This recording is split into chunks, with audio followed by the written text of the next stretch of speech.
প্রণাম। আজকে আমরা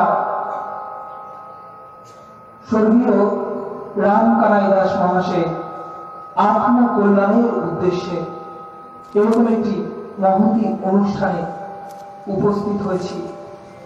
আপনারা প্রত্যেকে অত্যন্ত সৌভাগ্যবান যে স্বর্গীয় রামকানাই দাস মহাশয়ের পরিবারবৃন্দ, বিশেষ করে তার সুযোগ্য পুত্র পূজ্যপাদ কাজল দাস প্রভু এবং তার পুত্রতুল্য দয়াময় গৌরদাস প্রভু এই মহতী অনুষ্ঠানের আয়োজন করে আমাদের সবাইকে, এই কলিযুগে কলিহত জীব আমরা, আমাদের এই কলিযুগের সমস্ত বন্ধন কাটিয়ে ভগবত ধাম প্রাপ্ত হওয়ার সুযোগ করে দিয়েছে। কারণ শাস্ত্র বলছে যে এই শ্রীমদ্ ভাগবতম সপ্তাহযজ্ঞ যে শ্রদ্ধা ভরে সমর্পিত হৃদয়ে শ্রবণ করেন,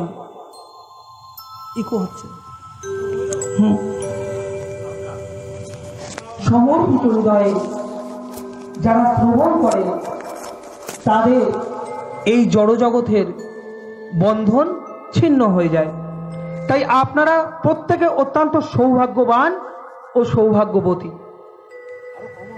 তা আমরা এই সুযোগকে গ্রহণ করে আজকে আমাদের এই শ্রীমদ্ ভাগবত সপ্তাহ যজ্ঞের প্রথম দিবসে প্রবেশ করতে চলেছি। সর্বাগ্যে আমরা মঙ্গলাচরণের মাধ্যমে আমাদের ভাগবত কথা শুরু করব। সকলে আমার সাথে মঙ্গলাচরণ করুন। ওম অজ্ঞানতিমিরান্ধস্য জ্ঞানাঞ্জন শলাকয়া চক্ষুরুন্মিলিतं যেন তস্मै শ্রী গুরুবে নমঃ। শ্রী চৈতন্য মনোভীষ্টং স্থাপিतं যেন ভূতলে স্বয়ং রূপ কদা মায়ং দদাতি পদান্তিকং। বন্দে অহং শ্রী গুরু শ্রীযুত পদকমলং শ্রীগুরুন বৈষ্ণবাংশ শ্রীরূপম সাগ্রজাতম সহগণ রঘুনাথান্বিতং তং সজীবম সাদ্বৈতং সাবধূতং পরিজন সহিতং কৃষ্ণ চৈতন্য দেবং শ্রী রাধা কৃষ্ণ পাদনো সহগণ ললিতা শ্রী বিশাখাম্বিতং চ। মঞ্ছা কল্পতরুভস্য কৃপা সিন্ধুভো এব চ পতিতানাং পাবনেভ্যো বৈষ্ণবেভ্যো নমো নমো। নমো মহাবদান্নায় কৃষ্ণ প্রেমোপদায়তে কৃষ্ণায় কৃষ্ণ চৈতন্য নাম্নে গৌরতিশে নমঃ। হে কৃষ্ণ করুণা সিন্ধু দীনবন্ধু জগৎপতে গোপেশ গোপিকা কান্ত রাধাকান্ত নমস্তে। তপ্ত কাঞ্চন গৌরাঙ্গী রাধে বৃন্দাবনেশ্বরী বিশ্বভানুসুত দেবী প্রণামামি হরি প্রিয়ে। জয় শ্রী কৃষ্ণ চৈতন্য প্রভু নিত্যানন্দ শ্রী অদ্বৈত গদাধর শিবাসাদি গৌর ভক্তবৃন্দ। হরে কৃষ্ণ কৃষ্ণ কৃষ্ণ হরে হরে, হরে রাম রাম রাম হরে হরে। হরে কৃষ্ণ। সর্বাগ্যে পতিত পাবন গুরু মহারাজ ছিল জয় পতাকা স্বামী গুরু মহারাজের রাতুল চরণে দণ্ডবধ প্রণতি নিবেদন করে তার অহেতুকী কৃপা আশীর্বাদ প্রার্থনা করি। তৎপর ইস্কনের প্রতিষ্ঠাতা আচার্য পরম গুরুদেব কৃষ্ণ কৃপা শ্রীমূর্তি এসি ভক্তি বেদান্ত স্বামী প্রভুপাদের অহেতুক কৃপা আশীর্বাদ প্রার্থনা করি। সর্বোপরি কলিযুগের কৃষ্ণস্তু ভগবান করুণা ঘন বিগ্রহ শ্রীমান মহাপ্রভুর অহেতুক কৃপা আশীর্বাদ প্রার্থনা করি। আজকে আমাদের শ্রীমদ্ ভাগবত কথার সপ্তাহ যজ্ঞের প্রথম দিবসে আমরা প্রবেশ করব। ওম নমো ভগবতে বাসুদেবায়।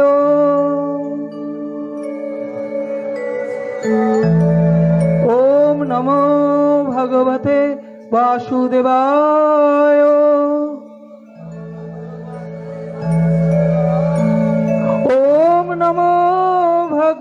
প্রিয়তে বাসুদেবায়।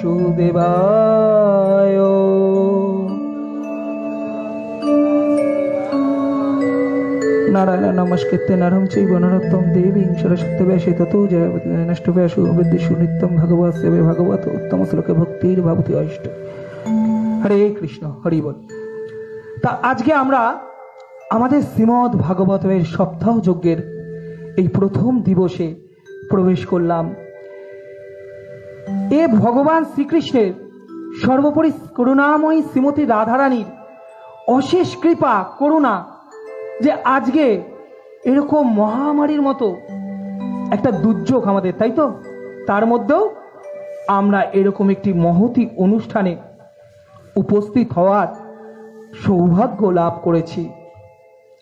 ইহা আমাদের জনম জনমের স্বীকৃতি। এক জনমের স্বীকৃতিতে শ্রীমদ্ ভাগবত কথা শ্রবণ হয় না মা, অনেক জনমের সৌভাগ্য, স্বীকৃতি, কৃপা। তাই আজকে আমরা এখানে উপস্থিত হতে পেরেছি। কেউ হয়তো পাঠ করছি, আমার সৌভাগ্য হয়েছে আপনাদের মতো ভক্তের কৃপা আশীর্বাদে এই ব্যাস আসনে বসার। কিন্তু আমার থেকে আপনারা কোনো অংশে কম নয়, তাই আপনাদের পদরেণু, আপনাদের কৃপা আমার বিশেষভাবে প্রয়োজন।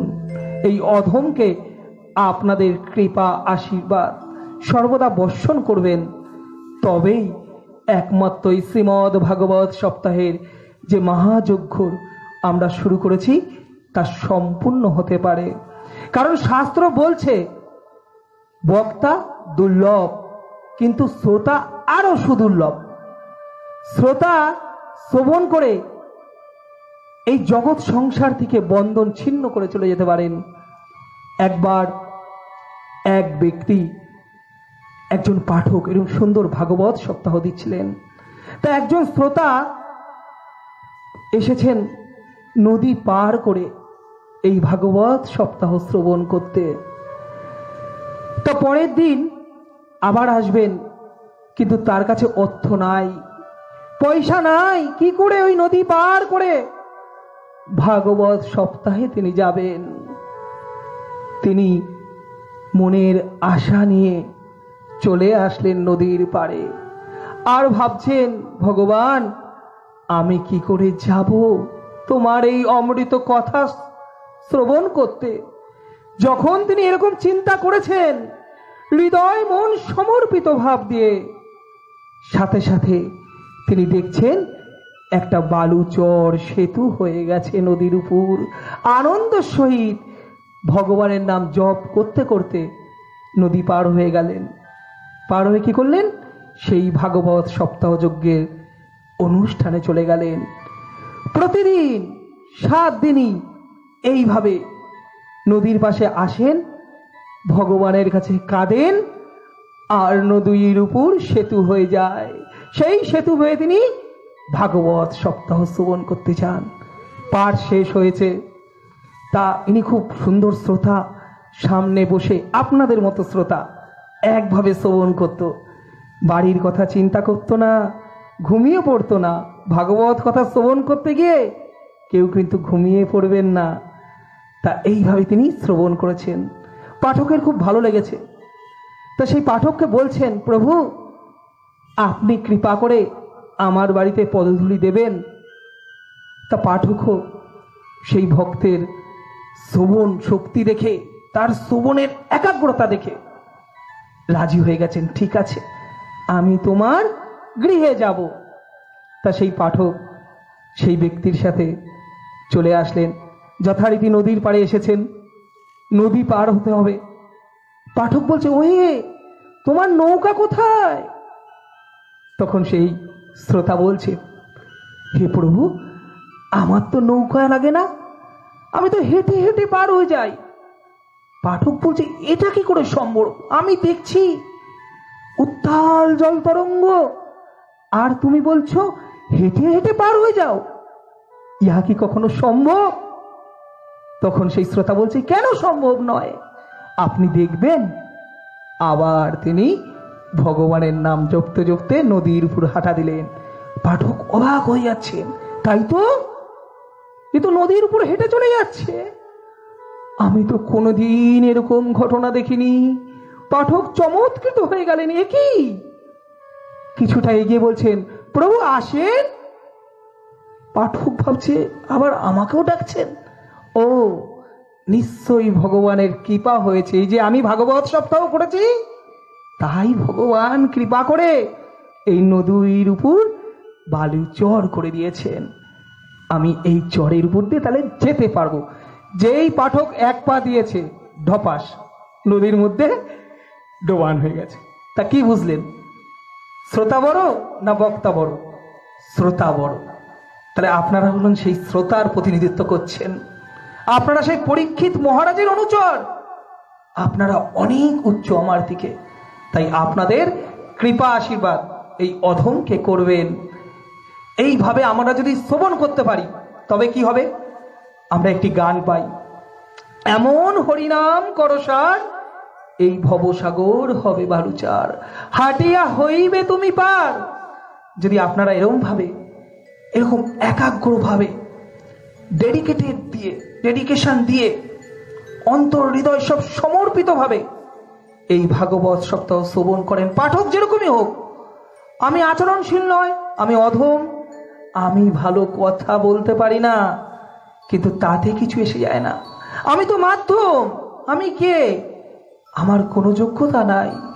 আপনারা কৃপা করে এই আসন দিয়েছেন, তাই আপনাদের করুণায় এই আসন পেয়েছি। কিন্তু আপনাদের অনেক শক্তি। আপনারা যদি এইভাবে ভগবানের কথা শ্রবণ করেন, আমি কি করব? এই গ্রন্থে যেই কথাগুলো আছে এই শ্রীমদ্ ভাগবতমে, সেই কথাগুলোই আপনাদের বলবো।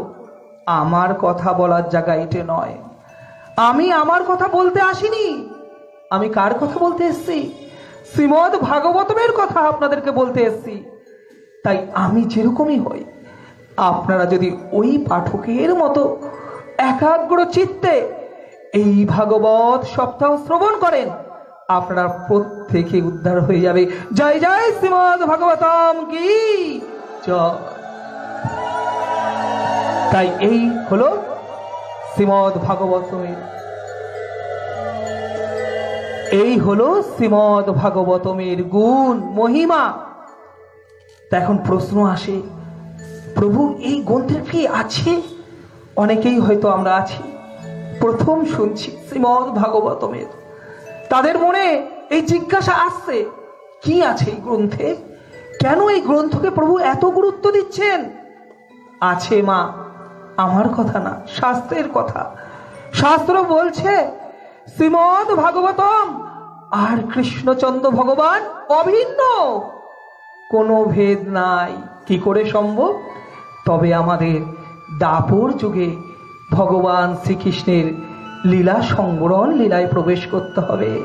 কৃষ্ণচন্দ্র ভগবান জানেন এসেছিলেন এই ধরাধামে তার নিজ ধাম গোলক বৃন্দাবন থেকে 84 ক্রোশ ভূমি নিয়ে এই বসুন্ধরাতে স্থাপন করেছেন, আর সাথে এনেছেন পার্শ্বদের লীলা করেছেন। আপনারা ভগবান শ্রীকৃষ্ণের লীলা অনেক শ্রবণ করেছেন।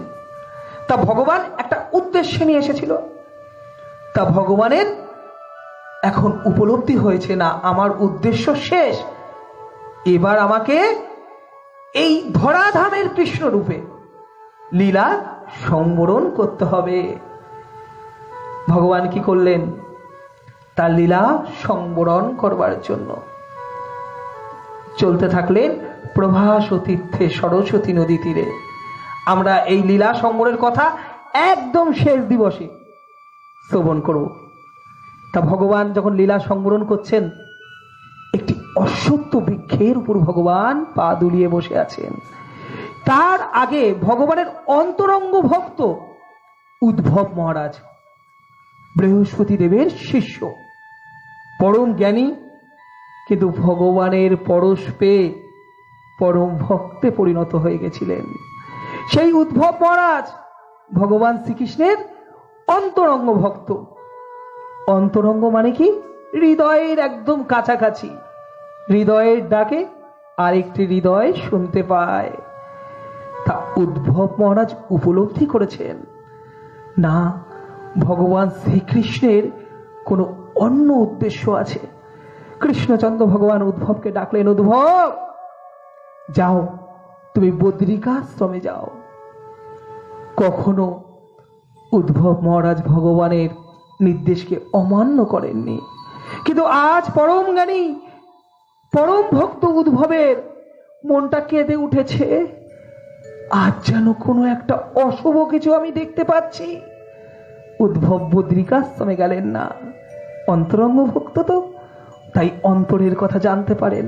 আপনিও যদি ভগবানের অন্তরঙ্গ ভক্ত হন, ভগবান কি চায় আপনিও জানতে পারবেন। উদ্ধব মহারাজ চলে গেলেন প্রভাস তীর্থে সরস্বতী নদী তীরে, গিয়ে দর্শন করছেন কৃষ্ণচন্দ্র ভগবান তার লীলা সংবরণের জন্য অশ্বত্থ বৃক্ষের উপর বসে আছে।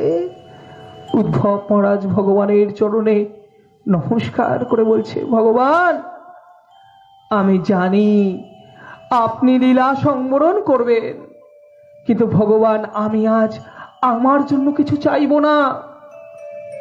আপনি বলুন, আপনি স্বয়ং ভগবান শ্রীকৃষ্ণ এই বৃন্দাবনে রয়েছেন, এই ব্রজধামে রয়েছেন, এই ভারতবর্ষ রয়েছেন। আজ আপনি থাকবার পরেও কত অঘাসুর বগাসুর এসেছে, কত কংস শিশুপাল দন্তবক্র এসেছে। তাহলে ভগবান আপনি যখন থাকবেন না তখন কি হবে? আপনি থাকতেই এই অবস্থা। আর আপনি ভাবুন, ভগবান আপনি লীলা সংবরণ করার পর এই পৃথিবীতে কলিযুগ শুরু হবে। এই কলিযুগ যখন শুরু হবে, এই কলহের মধ্যে থাকা জীবগুলো কি করবে প্রভু? যারা ভাই ভাইকে সহ্য করতে পারে না, যারা ব্রাহ্মণকে সম্মান করতে জানে না, যাদের আয়ু শুধুমাত্র 100 বছর হবে, আবার পাপের কারণে সেই 100 বছর থেকেও আপনি আয়ু কমিয়ে দিয়ে 50, 70, 10 বছরে নিয়ে আসবেন। ভগবান ওই আগামী কলি জীবের কি হবে?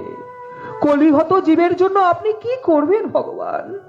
আমি তো চিন্তায় উদ্বিগ্ন হয়ে পড়েছি যে আপনি না থাকলে এই জগৎ সংসার কিভাবে চলবে। তখন কৃষ্ণচন্দ্র ভগবান তার পরম ভক্ত অন্তরঙ্গ উদ্ধবের এই আহ্বান গ্রহণ করলেন। উদ্ধব, তুমি জগতের উন্নতি কল্পে, জগতের কলির জীবের আত্মকল্যাণের জন্য তুমি সঠিক কথা বলেছ।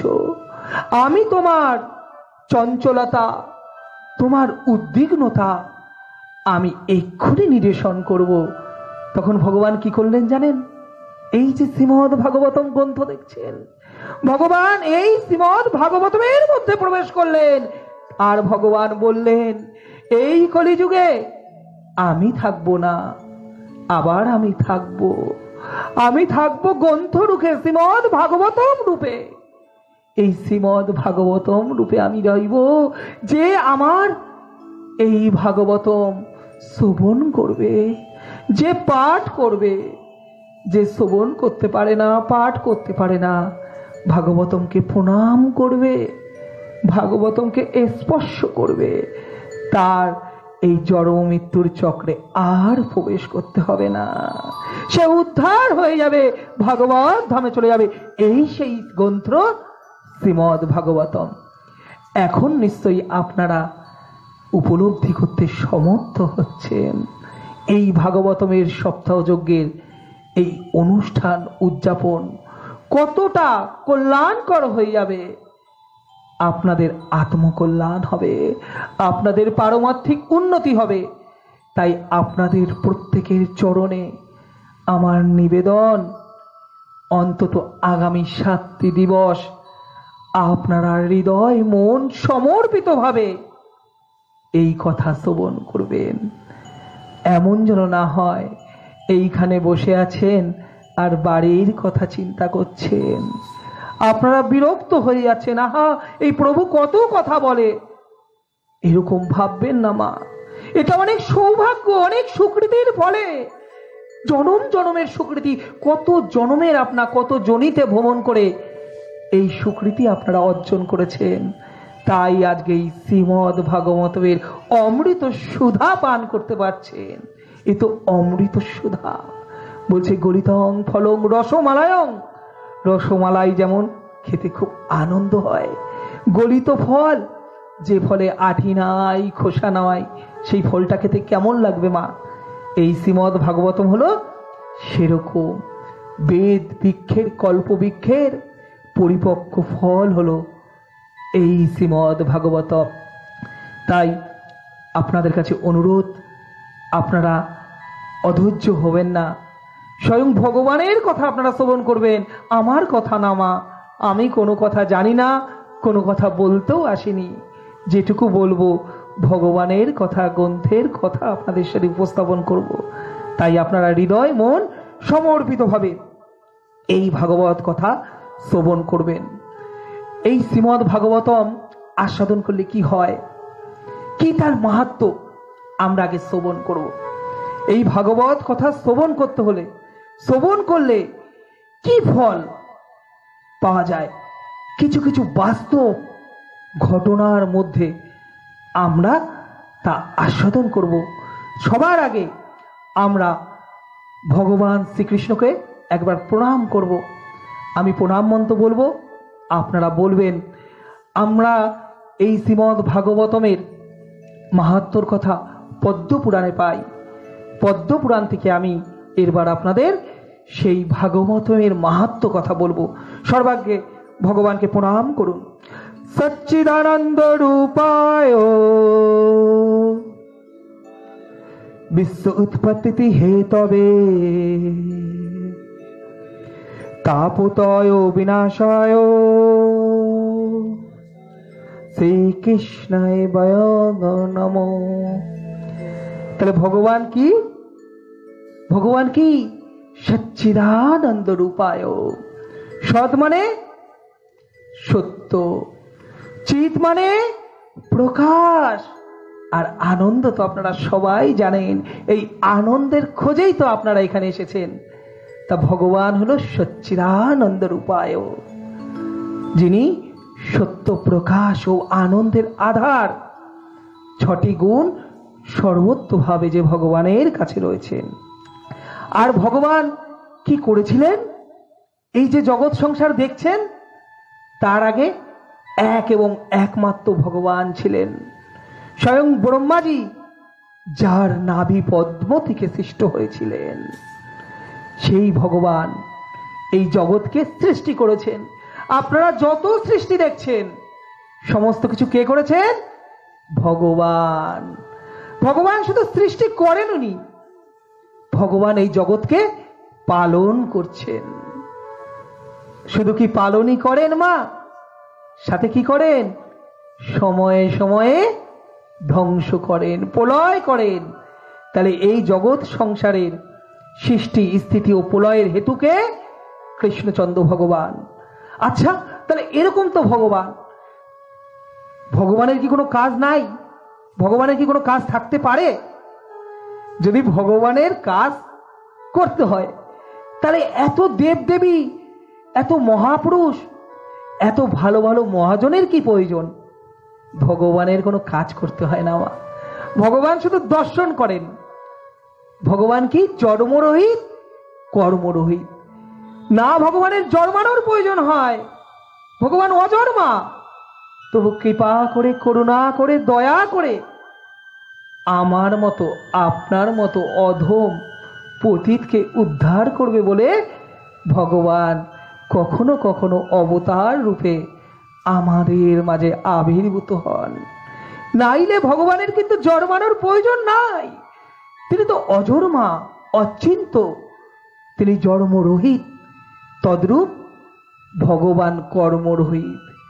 ভগবান যাদের সৃষ্টি করেছেন, ব্রহ্মাজিকে সৃষ্টি করেছেন, ব্রহ্মাজি থেকে দেবাদিদেব মহাদেব, তারপরে দেবতারা, তারপরে মহাচণ্ডা এবং আপনারা, আমি, এত কিছু আছে। সেই ভগবানের আর কি কাজ? ভগবান তো একটা চিন্তন দ্বারাই তার সমস্ত কার্য করতে পারে। কিন্তু দেখুন ভগবান, ভক্তের ভগবান এত কৃপালু, ভগবান স্থির থাকতে পারেন না। না, আমি কাজ না করে থাকবো না। তাই তো ভগবান বারে বারে অবতার রূপে আবির্ভূত হন। আর এই ভগবান কি করেন? কাজ করেন। ভগবান বলছে, অহম ভক্ত পরাধীন, আমি ভক্তের অধীন। ভক্ত যদি আমাকে ডাকে, আমি ভক্তের ডাক না শুনে থাকতে পারি না। ভগবানের এটাই কাজ। কোথায় ভক্ত আহ্বান করছে, কোথায় ভক্ত ডাকছে, সাথে সাথে ভগবান চলে আসেন। আজকে আপনারা এই মহতী শ্রীমদ ভাগবত সপ্তাহ যজ্ঞে বসে নিশ্চয়ই ভগবানকে স্মরণ করছেন। তাই আমার কৃষ্ণচন্দ্র ভগবান আপনাদের প্রত্যেকের হৃদয়ে এসে আজ বাস করছে। ইহাই ভগবানের কার্য। এসে কি করেন? আমরা দেখুন কত অন্যায় করছি, কত বাজে কাজ করছি, কটা ভালো কাজ করি। আমার মতো অধম আমি যদি আমার মূল্যায়ন করতে বসি, ভালো কাজ খুঁজে পাই না। আমি জানি না আপনারা কটা ভালো কাজ করেন, কিন্তু তবু দেখুন কৃষ্ণচন্দ্র ভগবানের কত কৃপা। আমি কোনো যোগ্যতা নাই, তবু আজকে এই আসনে বসিয়ে দিয়েছেন। আপনাদের প্রতি কত কৃপা। এই শ্রীমদ ভাগবতমের সপ্তাহ মহাযজ্ঞের অনুষ্ঠানে আপনাদের শ্রেষ্ঠ শ্রোতা হিসাবে এখানে বসিয়েছেন। এই ভগবানের কাজ। এগুলো করে ভগবান তিতাপ, আমরা তিনটে তাপে জ্বলি। আমরা যখন এই পৃথিবীতে আসি, জন্ম মৃত্যু জরা ব্যাধি, এই জগৎটা হলো দুঃখালয়, দুঃখের আলয়। কেউ কি বলতে পারবেন আমার দুঃখ নাই? আছেন কেউ এখানে? কেউ কি বলতে পারবেন যে আপনাদের কোনো দুঃখ নাই? আমি জানি এমন একজনও নাই। এই জগৎটা তো দুঃখালয়, দুঃখ তো থাকবেই। আপনি যদি দুঃখের আলয়ে আসেন, যেখানে দুঃখ সম্পূর্ণ, সেই দুঃখ আপনাকে সহ্য করতে হবে। কিন্তু ভগবান খুঁজে খুঁজে কোথায় তার ভক্ত আছে, ভক্তের সেই দুঃখগুলো আদি দৈবিক, আধ্যাত্মিক, আদি ভৌতিক এই তিতাব জ্বালা নিরাময় করে দেন। খুঁজে খুঁজে যে ভক্ত কি ভালো কাজ করেছে, পাতার পর পাতা উল্টান ভগবান। না, আমি একটু দেখি তো কোনো একটা ভালো কাজ আছে নাকি। এই একটা দেখে ফেললো, এই ভক্তকে কৃপা করতে হবে।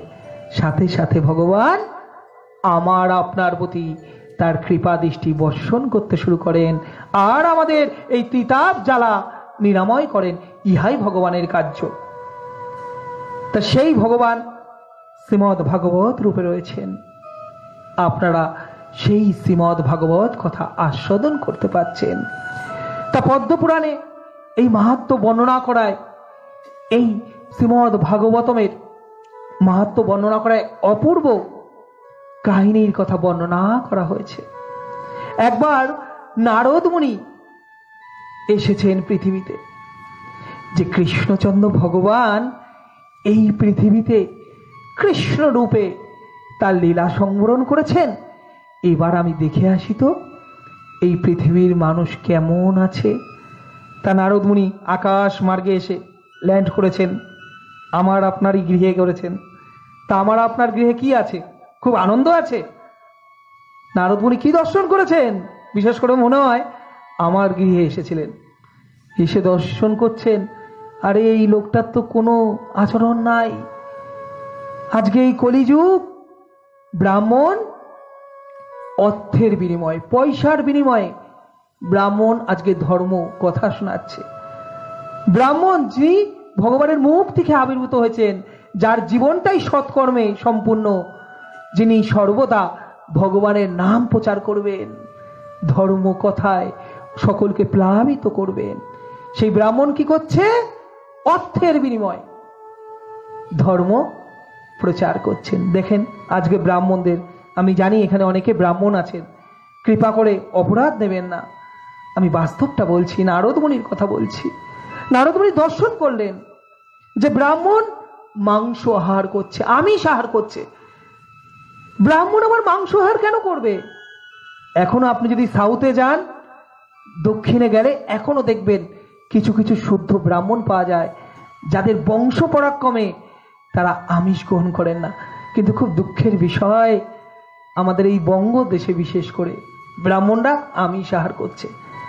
ব্রাহ্মণদের এটা কার্য না, আমিষ আহার ব্রাহ্মণদের জন্য নয়।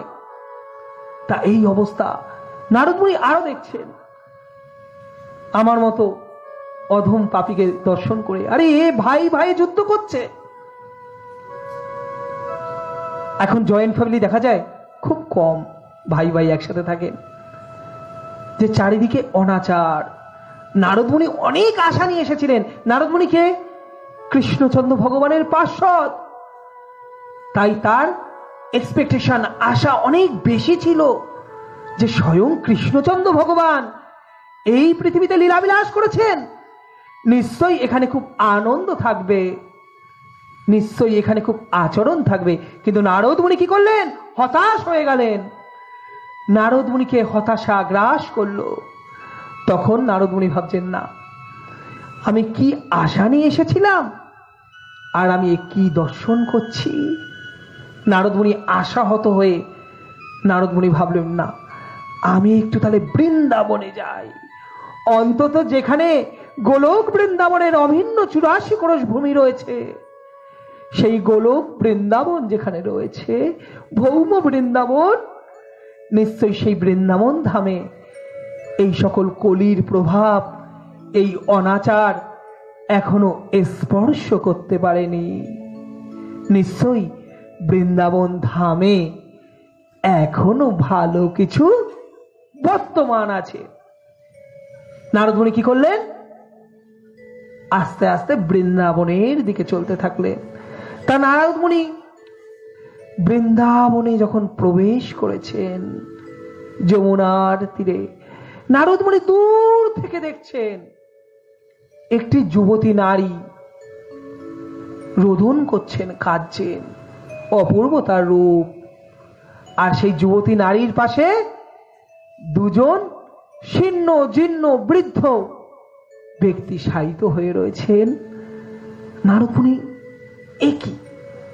এই যুবতী, এই সুন্দরী রমণীর পাশে এই দুজন বৃদ্ধাকে আমি আপনি থাকলেও আমাদের মনে জিজ্ঞাসাস্ত্র।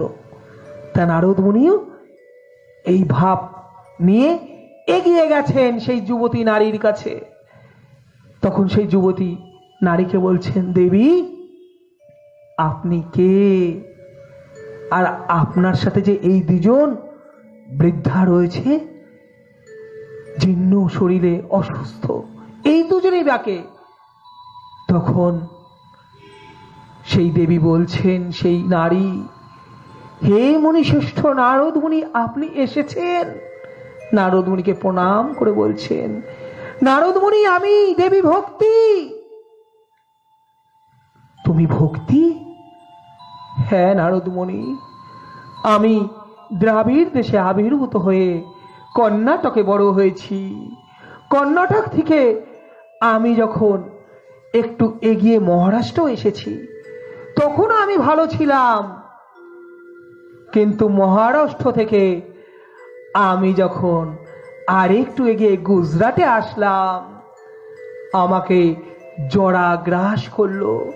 এই যে আমার যুবতী রূপ দেখছেন, আমাকে যুবতী রমণী দেখছেন, আমি বৃদ্ধা নারীতে পরিণত হয়ে গেছিলাম।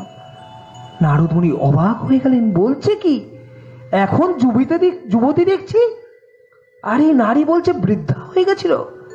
স্বাভাবিকভাবে নারদ মুনিকে তো জানেন, আজকের নারদকে মিডিয়া সব খুঁচিয়ে খুঁচিয়ে বের করবে। তা নারদ মুনিও তাই আরো আগ্রহ বেড়ে গেছে। ও তাই? কি করে সম্ভব হলো? তোমাকে তো আমি যুবতী দেখছি, তুমি একই কথা বলছো, তুমি বৃদ্ধা হয়ে গেছিলে? হ্যাঁ নারদ মুনি, আমি যখন গুজরাটে আসলাম, আমিও বৃদ্ধা হয়ে গেলাম। আমার এই দুজন পুত্রর নাম কি? জ্ঞান ও বৈরাগ্য, দুই পুত্র। আমার এই দুই পুত্র অসুস্থ হয়ে গেল, আমিও বৃদ্ধা হয়ে গেলাম। আমি ভাবলাম না, আমি একটু এগিয়ে যাই, আমি একটু এগিয়ে যাই। নিশ্চয় যেখানে কৃষ্ণচন্দ্র ভগবান লীলাবিলাস করেছেন, ভগবানের লীলাভূমি যমুনা তীরবর্তী বৃন্দাবন ধামে গেলে আমি নিশ্চয়ই শান্তি পাব। আমি ওই বৃদ্ধা অবস্থায় খুঁড়িয়ে খুঁড়িয়ে আমার এই দুই পুত্র জ্ঞান ও বৈরাগ্যকে নিয়ে এই বৃন্দাবন ধামে আসলাম। নারদ মুনি, যখন আমি এই বৃন্দাবন ধামে এসেছি, আমি চমৎকৃত হয়ে গেলাম। আমি এই যমুনার জল স্পর্শ করেছি, এই বৃন্দাবনের রজ আমি যখন স্পর্শ করেছি, আমি বৃদ্ধা অবস্থা থেকে আবার যুবতীতে পরিণত হয়ে গেলাম, যুবতী রমণীতে পরিণত হয়ে গেলাম। কিন্তু দেখুন আমার কত দুর্ভাগ্য, আমি কত অভাগিনী। আমার দুই পুত্র জ্ঞান বৈরাগ্য কিন্তু আর সুস্থ হলো না, তারা আরো অসুস্থ হতে শুরু করলো। বলুন মুনিবর, এমন মা আপনি কখনো দেখেছেন, যিনি যুবতী আর তার পুত্ররা বৃদ্ধা হয়ে গেছে? আমি কি করব? নারদ মুনি আমাকে রক্ষা করুন। আবার কাঁদতে শুরু করেছেন। নারদ মুনি এই দৃশ্য দর্শন করে চমৎকৃত হয়ে গেলেন। ভক্ত তো ভগবানের লীলাভূমি এই মহিমা দেখে ভক্ত আর আনন্দে থাকতে পারছে না। নারদ মুনি বলছেন, নারদ মুনি আনন্দে বলছেন, দেবী তুমি ধন্য। আহা, আমি আশাহত হয়ে গেছিলাম, হতাশ হয়ে গেছিলাম যে এই পৃথিবীতে হয়তো ভালো কিছু আর নাই, কিন্তু দেবী আপনাকে আমি দর্শন করে আমি চমৎকৃত হয়ে গেলাম যে সত্যই এখনো এই বৃন্দাবন ধামে এখনো সেই মহিমা বর্তমান আছে। এই ভেবে, এই কথা শ্রবণ করে নারদ মুনি বৃন্দাবন ধামে আনন্দ নৃত্য করতে শুরু করলেন। তার নারদ মুনি এত আনন্দে নৃত্য করতে করতে বৃন্দাবনের জয়গান করছেন। আর আপনারা কোথায় আছেন জানেন? কোথায় আছেন? এই জায়গাটা কোথায়? এটা এখন অভিন্ন বৃন্দাবনে পরিণত হয়েছে। কারণ যেখানে রাধা কৃষ্ণ লীলা কীর্তন, যেখানে শ্রীমদ ভগবত কথা কীর্তন, তথায় শ্রী বৃন্দাবন ধাম। তাহলে আপনারাও বৃন্দাবনে আছেন। তা আপনাদের এই বৃন্দাবনের মহিমা শ্রবণ করে আনন্দ হচ্ছে না? সর্বজিৎ একটু হাতে তালি দেবেন না মা? ফ্রি বল। তা আমরা এখন কি করব? একটু বৃন্দাবনের জয়গান করব, বৃন্দাবনের কথা শ্রবণ করব, যে বৃন্দাবন ধাম কেমন, সেই বৃন্দাবন ধামে কত আনন্দ মা, যেখানে বৃদ্ধা নারী যুবতীতে পরিণত হয়ে যেতে পারে। এই সেই বৃন্দাবন ধাম মা, কত আনন্দের ধাম। সেই বৃন্দাবন ধাম কেমন কেমন সেই বৃন্দাবন ধাম, সেই বৃন্দাবন ধামে কি আছে আপনারা একটু সকলে হাতে তালি দিয়ে আমার সাথে সাথে করবেন। আমরা একটু বৃন্দাবন ধামের জয়গান করব। সকলে আমি করব, আমার সাথে হাতে তালি দেবেন, কারণ আপনারা কিন্তু বৃন্দাবন ধামে আছেন। আচ্ছা, সকলে আমার সাথে শ্রবণ করুন, কীর্তন করুন।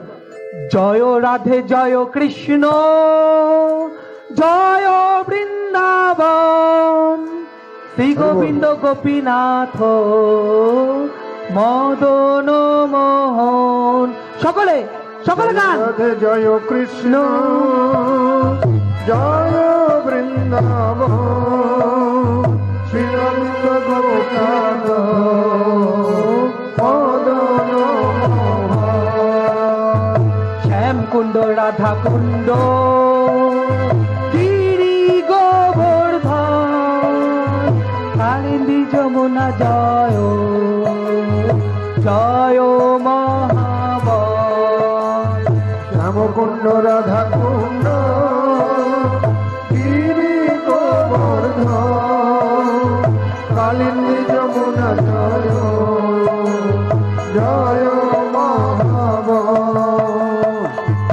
ঘাট বংশী বট দ্বাদশ কানন যাহা সবে লীলা কইল শ্রীনন্দ নন্দ কেশিঘাট বংশী বট দ্বাদশ কানন যাহা সবে লীলা কইল শ্রীনন্দ নন্দ।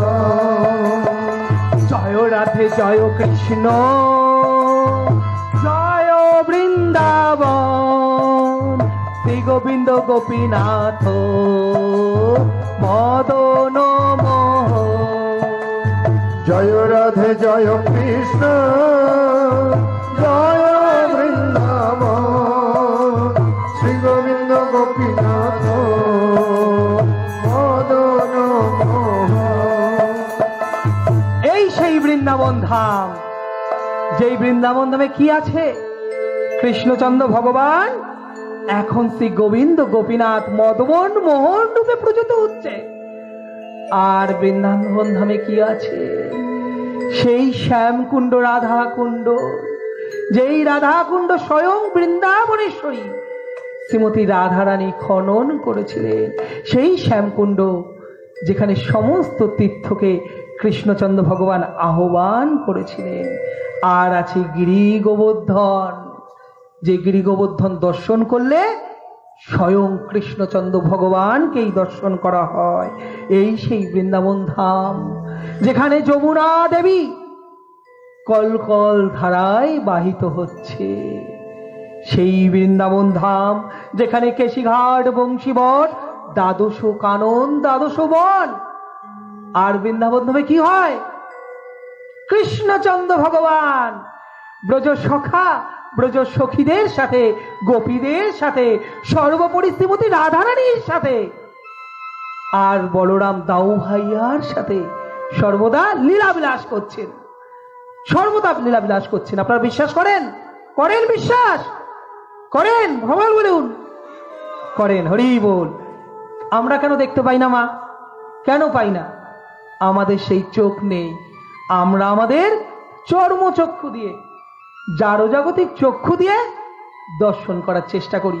তবে কি হবে দর্শন? দর্শন করতে হবে অন্তরে চক্ষু দিয়ে, ভক্তি চক্ষু দিয়ে। তবে বৃন্দাবনকে দর্শন করবেন, দেখবেন আমার কৃষ্ণচন্দ্র ভগবান শ্রীমতী রাধারানীর সাথে, ব্রজগোপীদের সাথে সর্বদা লীলা বিলাস করছেন। অনেক সিদ্ধ বাবা, আমাদের 6 গোস্বামীগণ, অনেক মহাজনগণ এই নিত্যলীলায় প্রবেশ করে এই বৃন্দাবনের চিন্ময়, বৃন্দাবনের চিন্ময় ধামের এই লীলাবিলাস দেখতে পারেন। তা আপনারাও সেইভাবে প্রস্তুত হন। আর বৃন্দাবনে কি আছে? সকলে আমার সাথে শ্রীনন্দ যশোদা জয় জয় গোপগণ, শ্রীদামাদি জয় জয় ধেনু বর্ষগণ।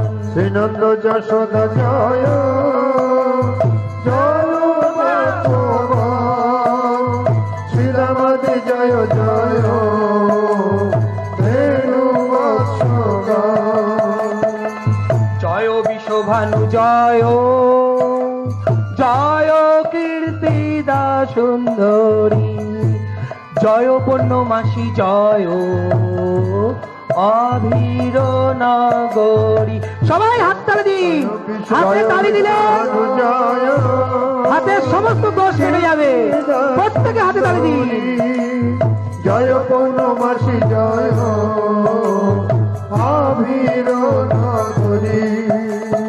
জয় জয় গোপীশ্বর বৃন্দাবন মা, জয় জয় কৃষ্ণ সখা বটু দ্বিজরস। জয় জয় গোপীশ্বর বৃন্দাবন মা, জয় জয় কৃষ্ণ সখা বটু দ্বিজরস। জয় রাধে জয় কৃষ্ণ জয় বৃন্দাবন, শ্রী গোবিন্দ গোপীনাথ মদন মোহন। জয় কৃষ্ণ জয় বৃন্দাবন শ্রী গোবিন্দ গোপীনাথ মদন মোহন। এই সেই বৃন্দাবন ধাম যেখানে কে আছেন? নন্দ মহারাজ আছেন। কার সাথে আছেন? যশোমতী মায়ের সাথে। যেই যশোদা মা সর্বদা বৃন্দাবনে যশ প্রদান করে, এই সেই বৃন্দাবন ধাম মা। যেই বৃন্দাবনের ধারে শ্রীমতী বৃন্দাবনেশ্বরী শ্রীমতী রাধারানীর পিতা বিশ্বভানু মহারাজ আছেন, এই সেই বৃন্দাবন ধাম। যেই বৃন্দাবন ধামে শ্রীমতী রাধারানীর মা কীর্তিদা সুন্দরী আছেন। আর কে আছেন? আছেন পূর্ণমাসী, আছে অভির নগরী, এই সেই বৃন্দাবন ধাম। আর কে আছেন জানেন? কি রূপে আছেন? দেবাদিদেব মহাদেব, আশুতোষ ভগবান। যখন আমার কৃষ্ণচন্দ্র ভগবান শ্রীমতী রাধারানী ব্রজ গোপীদের সাথে মহারাস লীলা রচনা করছেন, রাস উৎসব হচ্ছেন, মাতা পার্বতী প্রস্তুত হচ্ছেন, আমি রাসলীলায় যাব। দেবাদিদেব মহাদেব দর্শন করছেন। এ কি, দেবী পার্বতী কোথায় যায়? তখন মা বললেন, আমি তো এখন কৃষ্ণচন্দ্র ভগবান শ্রীমতী রাধারানীর সাথে ব্রজ গোপীদের সাথে যে মহারাস লীলা রচন করছে, আমি সেই রাসলীলায় যাব প্রভু। তাই কৃষ্ণচন্দ্র ভগবান বৃন্দাবনে রাসলীলা করবেন। আমি দেবাদিদেব মহাদেব, আমি কৃষ্ণচন্দ্র ভগবানের পরম ভক্ত। সবাই বলে আমায় পরম বৈষ্ণব, সবাই আমাকে আবার মহাজনও বলে। আমি কি সেই রাসলীলায় যাব না? আমিও যাব। মাতা পার্বতী বলছেন, সে কি প্রভু? এই রাসলীলায় তো পুরুষের প্রবেশ নিষিদ্ধ। এই রাসলীলায় প্রবেশ করতে হলে গোপী হতে হবে, নারী হতে হবে, পুরুষের প্রবেশ নিষিদ্ধ। মহাদেব মনমরা হয়ে গেলেন, তাই আমি যেতে পারবো না। তবে আমাকে কেন তোমরা পরম ভক্ত বলো? আজকে কৃষ্ণচন্দ্র ভগবান রাসলীলা রচনা, রাসলীলা সর্বরসের মধ্যে শ্রেষ্ঠ। সেই রাসলীলায় আমি যাব না। না, আমি যাব। তা কি করে যাবেন প্রভু? কেন? আমিও গোপী হব। আমি তো দেবাদিদেব মহাদেব, আমি তো সব রূপ নিতে পারি। আমি গোপী হয়ে যাব। তা নাছরবান্দা মহাদেব, মাতা পার্বতী কি করলেন? মহাদেবকে তার সাধ্যমতো সাজিয়ে তুললেন। সাজিয়ে এসেছেন বৃন্দাবনে দেবাদিদেব মহাদেব রাসলীলায় প্রবেশ করবেন। ব্রজ গোপীরা দেখছেন, না, এখনো তো আপনি প্রস্তুত হননি, আপনাকে আরেকটু সাজতে হবে। ব্রজ গোপীরাও আবার মহাদেবকে আরেকটু সাজিয়ে দিলেন। কিন্তু যতই সাজা, একজন পুরুষকে নারী সাজালে কি সম্পূর্ণ রূপ আসে? যেটা প্রাকৃত রূপ, তা একটু পেটটা মোটা, একটু গাট্টা গোট্টা চেহারা, সে এক অদ্ভুত গোপী হয়ে গেছে। আমার মহাদেব আজকে এক অদ্ভুত গোপী হয়ে গেছেন। তা মহাদেব প্রবেশ করেছেন, সেই রাসলীলায় প্রবেশ করেছেন মহাদেব গোপীদের সহযোগে। অন্তর্যামী ভগবান সমস্ত কিছুই জানেন। বলছে, আমি কেন এত আনন্দ পাচ্ছি না? ও ব্রজগোপীগণ, তোমাদের মধ্যে কেউ এসেছে? আমি তো আগের মতো আনন্দ পাচ্ছি না। কোথায় যেন আমি একটু নিরানন্দ অনুভব করছি। তোমরা সত্য করে বলো।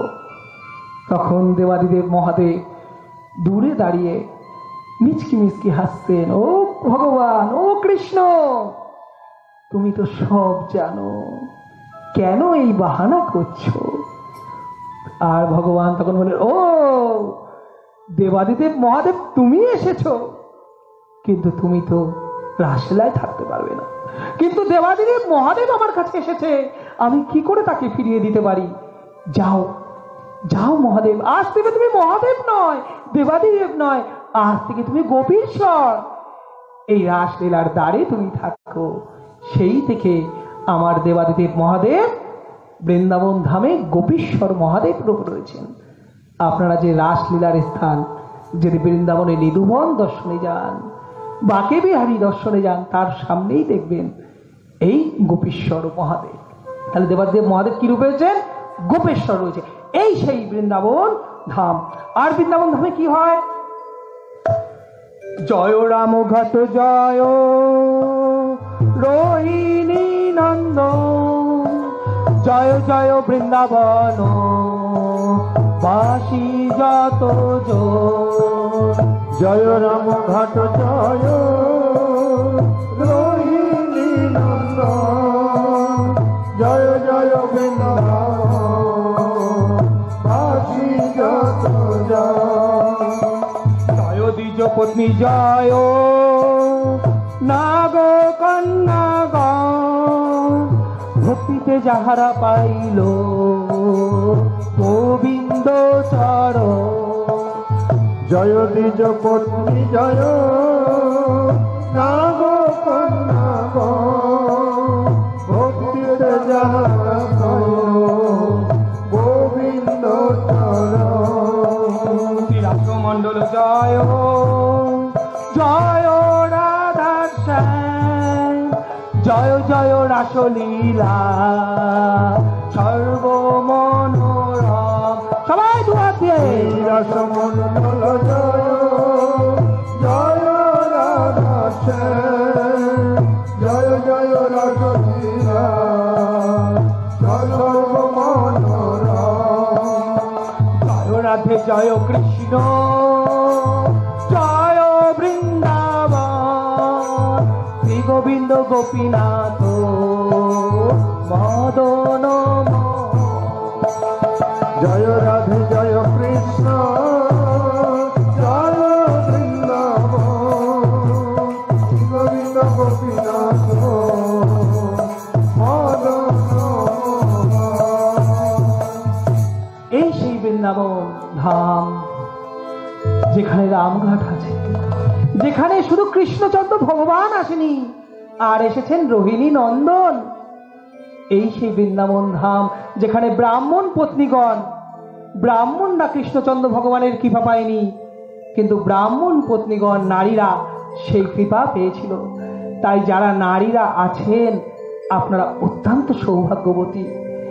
আমরা ভাবি নারী জনম থেকে পুরুষ জনম ভালো, কিন্তু না, শাস্ত্র বলছে নারীরা কৃষ্ণ ভক্ত হয়ে জন্মগ্রহণ করে। তাদের হৃদয় এত কোমল যে তাদের হৃদয়ে অপ্রাকৃতভাবে কৃষ্ণচন্দ্র ভগবান থাকেন। অর্থাৎ কষ্টটা পরিশ্রমটা একটু কম করতে হয়। তাই আপনারা যারা মায়েরা আছেন তারা অত্যন্ত সৌভাগ্যবতী। আপনারা কৃষ্ণচন্দ্র ভগবানের প্রতি প্রেম নিয়ে এই পৃথিবীতে এসেছেন। তা সেই ব্রাহ্মণ পত্নীরা, ব্রাহ্মণরা কৃষ্ণচন্দ্র ভগবানকে বিশ্বাস করতে পারেনি, ভগবানকে খেতে দেয়নি, ভগবানের খিদে লেগেছিল, কিন্তু ব্রাহ্মণ পত্নীরা এত কিছু বিচার করলেন না। ও কৃষ্ণ, তোমার খিদে লেগেছে, নাও নাও কৃষ্ণকে খাও। তাই এই বৃন্দাবন ধাম আর নাগকন্যাগণ যারা আছেন তারা ভক্তি, এত তাদের প্রবল ভক্তি যে গোবিন্দর চরণ লাভ করলেন। আর এই বৃন্দাবনে কি হয়েছিল বললাম? রাসলীলা। সর্বরসের মধ্যে শ্রেষ্ঠ, সর্বলীলার মধ্যে শ্রেষ্ঠ রাসলীলা। এই রাসলীলা বৃন্দাবনে রচনা হয়েছিল। আমরা যখন দ্বাদশ স্কন্ধ প্রবেশ করব তখন ওই রাসোধ্যায় আমরা যখন সেই অধ্যায়গুলো পড়ব তখন আমরা আমাদের সাধ্য মতো আমরা রাসলীলার কথা শ্রবণ করব। তাই এই বৃন্দাবন ধাম, আর সবাই জয় জয় উজ্জ্বল রস সর্বরস পরকিয়া ভাবে যাহা রোজেতে পোচা। জয় জয় জল রস সর্বরস পরকিয়া ভাবে যাহা রোজেতে পোচা। জয় রাধে জয় কৃষ্ণ জয় বৃন্দাবন শ্রী গোবিন্দ গোপীনাথ মদন জয় রাধে জয় কৃষ্ণ জয় বৃন্দাবন শ্রী গোবিন্দ গোপীনাথ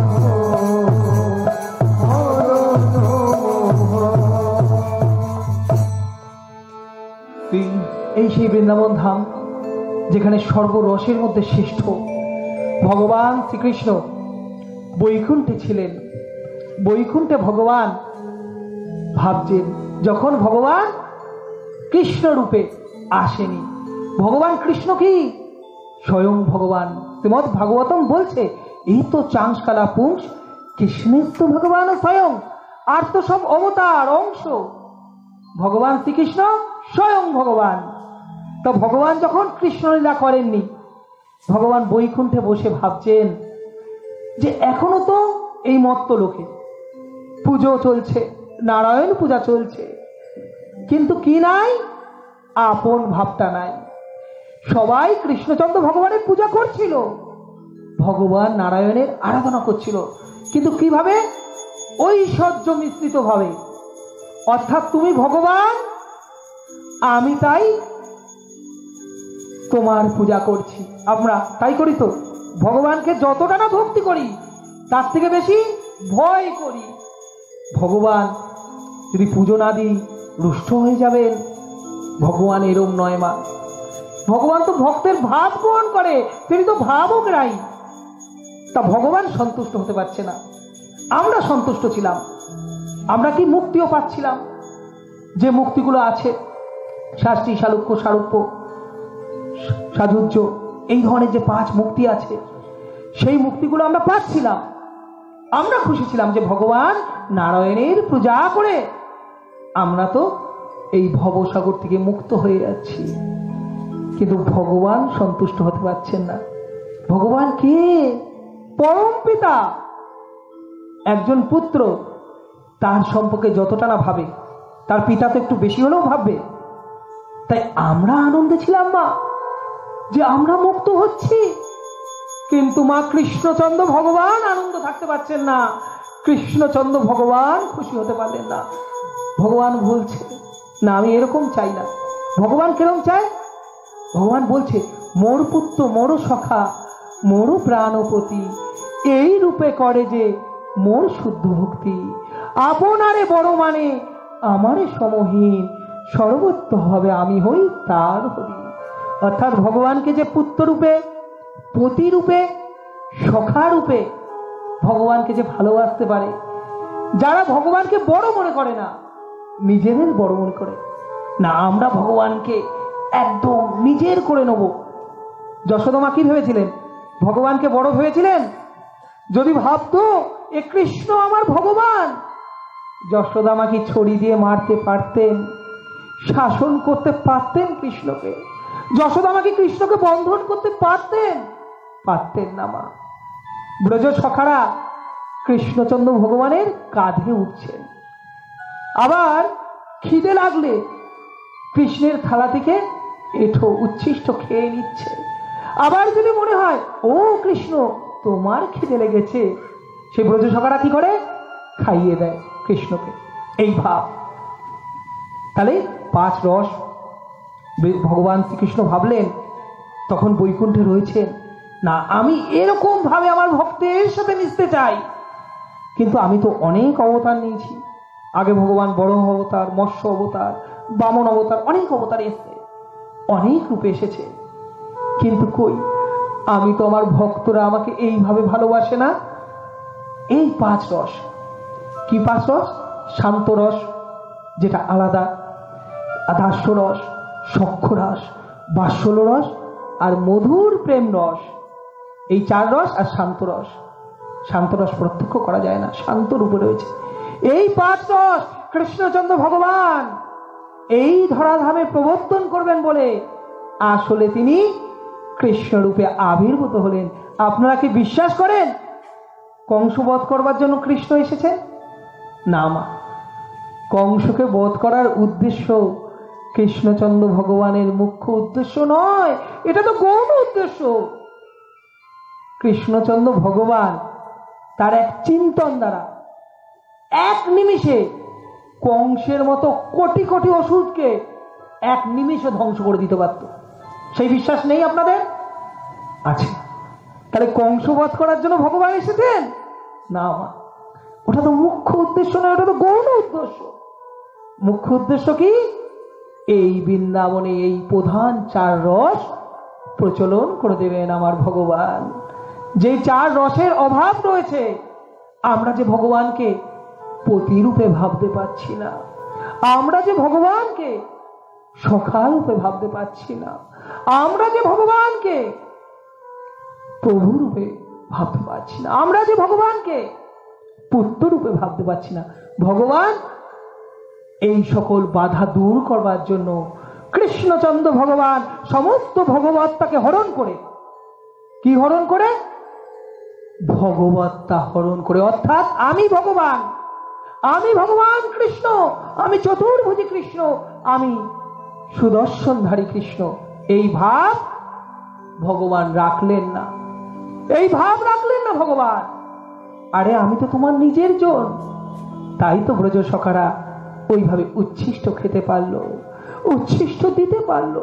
তাই তো যশোদা মা বাৎসল্য প্রেমে কৃষ্ণকে বকাঝকা করতে পারলো। আর এই সকল রসের মধ্যে শ্রেষ্ঠকে এই কথাই বলা হলো এই পংক্তিতে, পরকিয়া ভাবে যা প্রজেতে প্রচার মধুর প্রেম রস। ব্রজ গোপীরা এবং শ্রীমতী রাধারানী কৃষ্ণচন্দ্র ভগবানের সাথে যে সকল লীলা বিলাস করেছেন, এইটা সর্বশ্রেষ্ঠ। বাৎসল্য প্রেম, দাস্য প্রেম, সখ্য প্রেম সমস্ত কিছু ঠিক আছে, কিন্তু মধুর প্রেম রস পরকিয়া ভাবে ব্রজগোপীরা শ্রীমতী রাধারানী যখন কৃষ্ণের বাঁশি শ্রবণ করে সমস্ত বন্ধন ত্যাগ করে কৃষ্ণচন্দ্র ভগবানের কাছে ছুটে যেত, এই ভাবের থেকে শ্রেষ্ঠ ভাব আর হয় না। এইগুলো শ্রেষ্ঠ, সেই মধুর প্রেম রস রয়েছে। এই কথাই বললো। আবার সকলে বলুন, জয় রাধে জয় কৃষ্ণ, জয় বৃন্দাবন, শ্রী গোবিন্দ গোপীনাথ মদন মোহন। জয় রাধে জয় কৃষ্ণ, জয় বৃন্দাবন, শ্রী গোবিন্দ গোপীনাথ মদন মোহন। জানমা পাদু পদ্ম করিয়া শরণ, দীন কৃষ্ণ দাসে কহে নাম সংকীর্তন। শ্রীজন্য বাপাদ পদ্ম করিয়া স্মরণ, দীন কৃষ্ণ দাস কহে নাম সংকীর্তন। জয় রাধে জয় কৃষ্ণ, জয় বৃন্দাবন, শ্রী গোবিন্দ গোপীনাথ মদন মোহন। জয় রাধে জয় কৃষ্ণ, জয় বৃন্দাবন, শ্রী গোবিন্দ গোপীনাথ মদন মোহন। জয় জয় শ্রী বৃন্দাবন ধাম কি, জয় জয় শ্রী বৃন্দাবনেশ্বরী শ্রীমতী রাধারানী কি, জয় জয় শ্রী রাধে।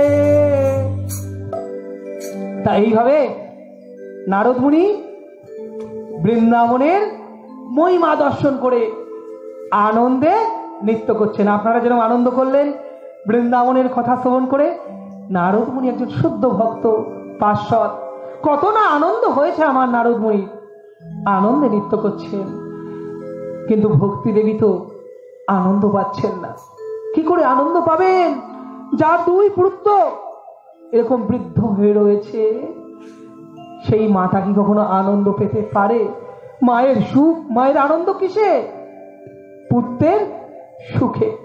তার 2 পুত্র জ্ঞান আর বৈরাগ্য এইভাবে বৃন্দাবনের মাঝে জীর্ণ অবস্থায় শুয়ে রয়েছে, সেই মা কি আনন্দ পেতে পারে? মা পারে না সেই মা। তাই আনন্দ করতে পারছেন না ভক্তি দেবী। ভক্তি দেবী তখন নারদ মুনিকে এসে প্রার্থনা করছে, হে মুনিশ্রেষ্ঠ, হে দেবর্ষী নারদ, কৃপা করুন, আমাকে করুণা করুন। তখন নারদ মুনি আনন্দিত হয়ে ভক্তি দেবীকে সান্ত্বনা দিলেন, অবশ্যই আমি তোমার যে চঞ্চলতা, তোমার যে উদ্বিগ্নতার কারণ, অবশ্যই আমি নিরাময় করব। আমি তোমার দুই পুত্র জ্ঞান বৈরাগ্যকে আবার সুস্থ করে তুলব। নারদ মুনি আনন্দের চোটে এই আশ্বাসবাণী ভক্তি দেবীকে দিয়ে দিলেন। তারপরে ভক্তি দেবীর কথা বললেন যে, ভক্তি দেবী তুমি তো শ্রেষ্ঠ, তোমার ভিত্ত হলো মুক্তি। ওই যে মুক্তির কথা বলছিলাম, আমরা তো সবাই মুক্তি চাই না, ভক্তরা আমার মুক্তি চায় না। ভক্তরা কি চায়? ভক্তি। ভগবান আমি যেন তোমার সেবায় নিয়োজিত হতে পারি, সর্বদা ভক্তদের ভাব এইটা। তা নারদ মুনি বলছেন যে মুক্তি দেবী তোমার দাসী, আজ তুমি কেন চিন্তা করো? কেন জানো তোমার এই দুই পুত্র এখন বৃদ্ধ হয়ে গেল? এই কলিযুগে, এই যে কলিযুগে, এই যুগে যে আমরা রয়েছি, এই যুগে জ্ঞান দিয়ে ভগবানকে লাভ হবে না মা, বৈরাগ্য দিয়েও হবে না। যদি কৃষ্ণচন্দ্র ভগবানকে লাভ করতে হয় তবে ভক্তি দেবীর আশ্রয়ে আসতে হবে। তাই তো এই কলিযুগে জ্ঞান বৈরাগ্যের এই অবস্থা জীর্ণ শীর্ণ। কিন্তু দেবী তুমি যখন আমার কাছে প্রার্থনা করেছো, আমি অবশ্যই তোমার দুই পুত্রকে আবার যুবক করে দেব। নারদ মুনি তো আশ্বাসবাণী দিয়ে দিলেন। নারদ মুনি তো খুব আত্মবিশ্বাসী যে আমি ভগবান শ্রীকৃষ্ণের পার্শ্বদ, আমি এই দুজনকে ভগবানের নাম দিয়ে, গীতা পাঠ করিয়ে, শাস্ত্র পাঠ করিয়ে যুবক করে দেব। ভক্ত ভগবানের প্রতি বিশ্বাস আছে। তা নারদ মুনি শুরু করলেন, সমস্ত গ্রন্থ পাঠ করতে শুরু করলেন, ভগবানের সংকীর্তন করছেন, ভগবানের নামে জয়গান দিচ্ছেন। নারদ মুনি দেখছেন যতক্ষণ এই গ্রন্থ পাঠ করছে, ভগবানের জয়গান দিচ্ছে, তখনই ওই দুই জরাজীর্ণ যুবককে পরিণত হচ্ছে। তারা একটু সুস্থতা বোধ করছে। যেই কথা শেষ, হরিনাম শেষ, আবার তারা সেই আগের মতো বৃদ্ধ হয়ে যাচ্ছে। নারদ মুনি তো অবাক হয়ে গেলেন, কি? তিনি বিচলিত হয়ে পড়লেন, চঞ্চল হয়ে পড়লেন। আমার আত্মবিশ্বাস আজকে চির ধরে গেল। ভগবানের দিব্য নামেও, ভগবানের গ্রন্থেতেও এরা যুবকে পরিণত হচ্ছে না। এখনকার দিন হলে নারদ মুনি বলতাম ঘামছে। কথা দিয়ে রেখেছেন, কথা পূর্ণ করতে পারছে না। আর মানুষের কাছে গুরুত্ব কি? তার কথা। বলছে কথা গুলির থেকেও বেশি কার্যকরী। তা সেই নারদ মুনি চঞ্চল হয়ে পড়লেন। কি করবেন? তবু নারদ মুনি চেষ্টা করে যাচ্ছে, আরো গ্রন্থ করছেন, যত শাস্ত্র আছে সমস্ত শাস্ত্র বললেন, সমস্ত গ্রন্থ বললেন। কিন্তু ওই দুই জীর্ণ শূন্য যারা ওই যুবক বৃদ্ধে পরিণত হয়ে গেছিল, জ্ঞান আর বৈরাগ্যকে সম্পূর্ণরূপে সুস্থ করতে পারলেন না।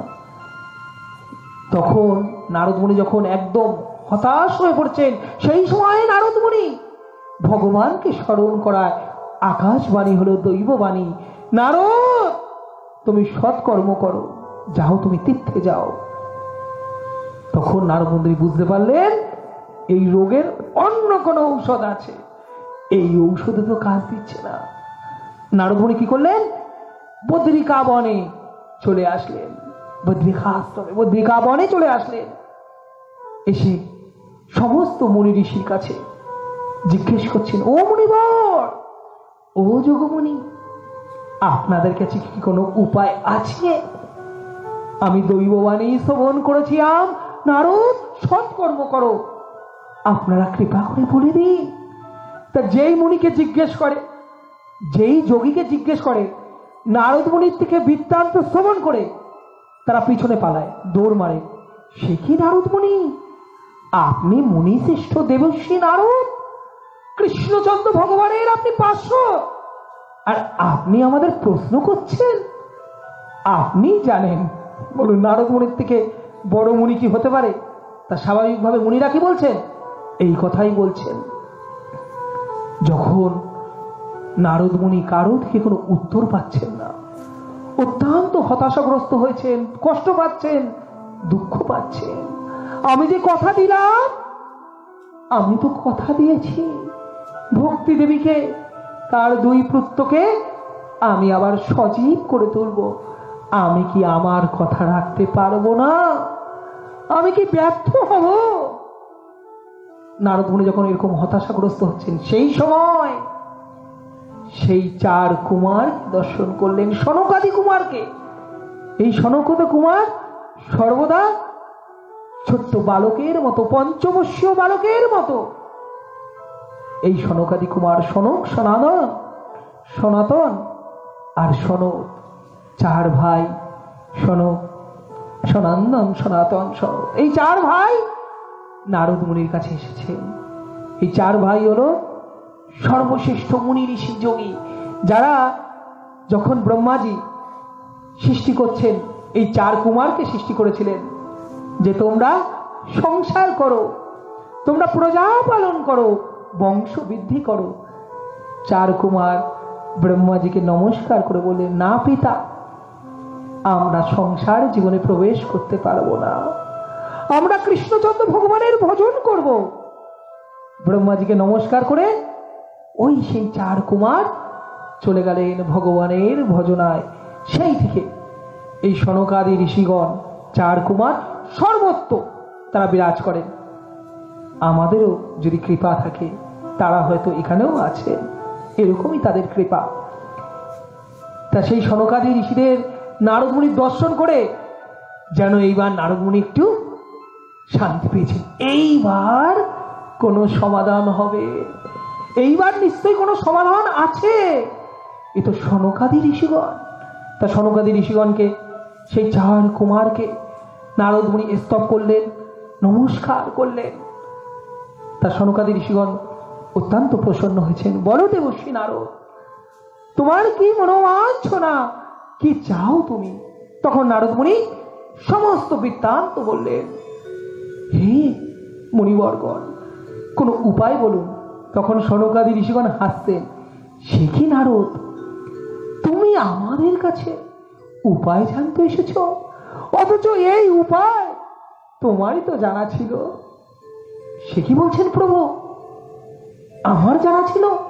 আমি তো সমস্ত গ্রন্থ পাঠ করলাম, সমস্ত পথই অবলম্বন করলাম, কই জ্ঞান বৈরাগ্য তো সতেজ হলো না। তখন সনকাদি ঋষিগণ বলছে, কেন নারদ, তুমি কি শ্রীমদ্ ভাগবতমের কথা তাদেরকে শুনিয়েছিলে? এইবার নারদ মুনি জিভ কাটছেন, তাই তো, আমি তো সব গ্রন্থ পাঠ করিয়েছি, কিন্তু এই শ্রীমদ্ ভাগবতমের কথা তো শোনায়নি। তখন সনকাদি ঋষিগণ বললেন, দেখো নারদ, এই কলিযুগের সর্বশ্রেষ্ঠ হলো এই ভাগবত ধর্ম, যেই ভাগবত সপ্তাহে আপনারা বসে আছেন, এর থেকে বড় ধর্ম এই কলিযুগে আর নাই মা। যদি কেউ হৃদয় মন সমর্পিত ভাবে এই ভাগবত সপ্তাহ শ্রবণ করতে পারে, তার থেকে বড় পারমার্থিক কার্য এই জগৎ সংসারে আর হতে পারে না মা। নারদ মুনি তখন বলেন, তাই তো। কেন নারদ, তোমার কি মনে নাই, যখন ব্যাসদেব অপ্রসন্ন হলেন, ব্যাসদেব যখন চঞ্চল ছিলেন, তখন তুমি তো ব্যাসদেবকে এই ভাগবত কথা শ্রবণ করিয়েছিলে, তুমি ভুলে গেলে নারদ? নারদ মুনি তখন বুঝতে পারলেন, না, আমার একটা ভুল হয়ে গেছে, আমি শ্রীমদ্ ভাগবতমের কথা শ্রবণ করাইনি। নারদ মুনি বললেন, হে মুনি শ্রেষ্ঠ, আমরা তাহলে শ্রীমদ্ ভাগবতমের কথা এখন শ্রবণ করব।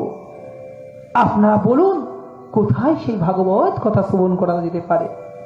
তখন সনকাদি মুনি ঋষিগণ বললেন, নারদ যাও গঙ্গা তীরে আনন্দ ঘাটে, আনন্দ ঘাট হলো উত্তম জায়গা, তুমি সেখানে গিয়ে ভাগবত কথার আয়োজন করো। তখন নারদ মুনি বললেন, প্রভু হে চার কুমারগণ, এই ভাগবত কথা কীর্তন করবার জন্য আপনাদের থেকে শ্রেষ্ঠ আর কে হতে পারে? এই জগৎ সংসারে আপনাদের থেকে শ্রেষ্ঠ তো আর কেউ হতে পারে না। কৃপা করে আপনারা এই ভাগবত কথা কীর্তন করুন। তা সনকাদি মুনি ঋষিগণ খুব আনন্দিত হলেন। এই সুযোগ কেউ হারাতে চায় না, না শ্রবণ করার না কীর্তন করার, কেউ হারাতে পারে না। দেখুন, আমি ভালো কথা বলতে জানি না, প্রভু যখন আমাকে বলেছিলেন আমি একবারও, প্রভু জানে, একবারও না করিনি, ভাবিনি আমি কতটা সফল হব, আমি কতটা কথা বলতে পারবো। এক কথায় আমি রাজি হয়ে গেছি। আর তারা তো সনকাদি মুনি ঋষিগণ, তারা তো ভাগবতের সম্পূর্ণ সম্পূর্ণ তারা জানেন, তারা কি এই সুযোগ হাতছাড়া করতে পারেন? সনকাদি মুনি ঋষিগণ কি করলেন? নারদকে বললেন, ঠিক আছে নারদ, তুমি যাও, আমরা যাব, এই ভাগবত কথা আমরা কীর্তন করব। আর নারদ মুনি এত আনন্দ পেয়েছেন, যাকে দেখা হয় তারই বলে, আরে চলো ভাগবত কথা হবে। এই বলে নারদ মুনি জগৎ সংসারের সবাইকে নিমন্ত্রণ করে ফেলেছেন, কেউ বাকি নাই। যখন ওই আনন্দ ঘাটে উপস্থিত হয়েছেন সনকাদি মুনি ঋষিগণ, তাদের ব্যাস আসন দিয়ে বরণ করে তাদের বসানো হয়েছে। আর সকলে উপস্থিত, যত মুনি ঋষি যোগীরা ছিল, সমস্ত সব দিব্য দিব্য মুনি ঋষি যোগীরা আছে। আর সবার আগে কারে বসলেন জানেন? এত মুনি ঋষি, বৈশিষ্ট্য পুলস্ত সমস্ত মুনি ঋষি আছে, কেউ বাকি নাই। কিন্তু সবার আগে আসন দেয়া হলো বৈষ্ণবদের। এই বৈষ্ণবদের থেকে কলিযুগে আর কেউ শ্রেষ্ঠ হতে পারে না। সবার আগে বৈষ্ণবরা বসলেন, তারপরে ওই মুনি ঋষি যোগীরা একের পর এক, রাজারা বসলেন, তারপরে জমিদাররা বসলেন, প্রজারা বসলেন, সবাই বসলেন। সবাই বসে শ্রবণ করলেন। সনকাদি ঋষিগণ সেই কথা বলছেন। তা নারদ মুনি তখন আনন্দ সহিত এই ভাগবত কথা শ্রবণ করতে শুরু করলেন। আর কীর্তন কে করছেন? সনকাদি মুনি ঋষিগণ।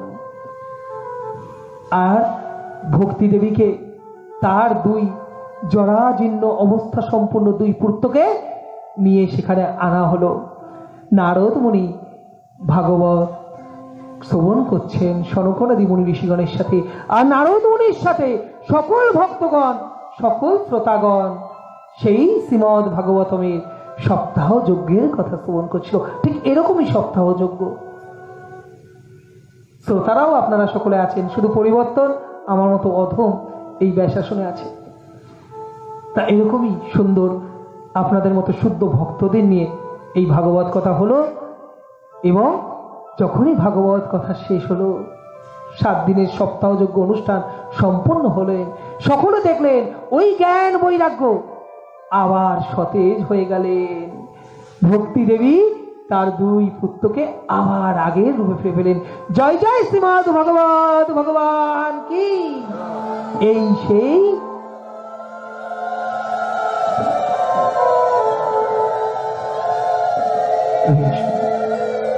সেই শ্রীমদ ভাগবত কথা। তাহলে আপনারা বুঝতে পারছেন কত কৃপাদন্য, কত তার প্রভাব এই ভাগবত কথার মধ্যে। এই ভাগবত কথার বিকল্প আর হতে পারে? প্রমাণ পেলেন তো।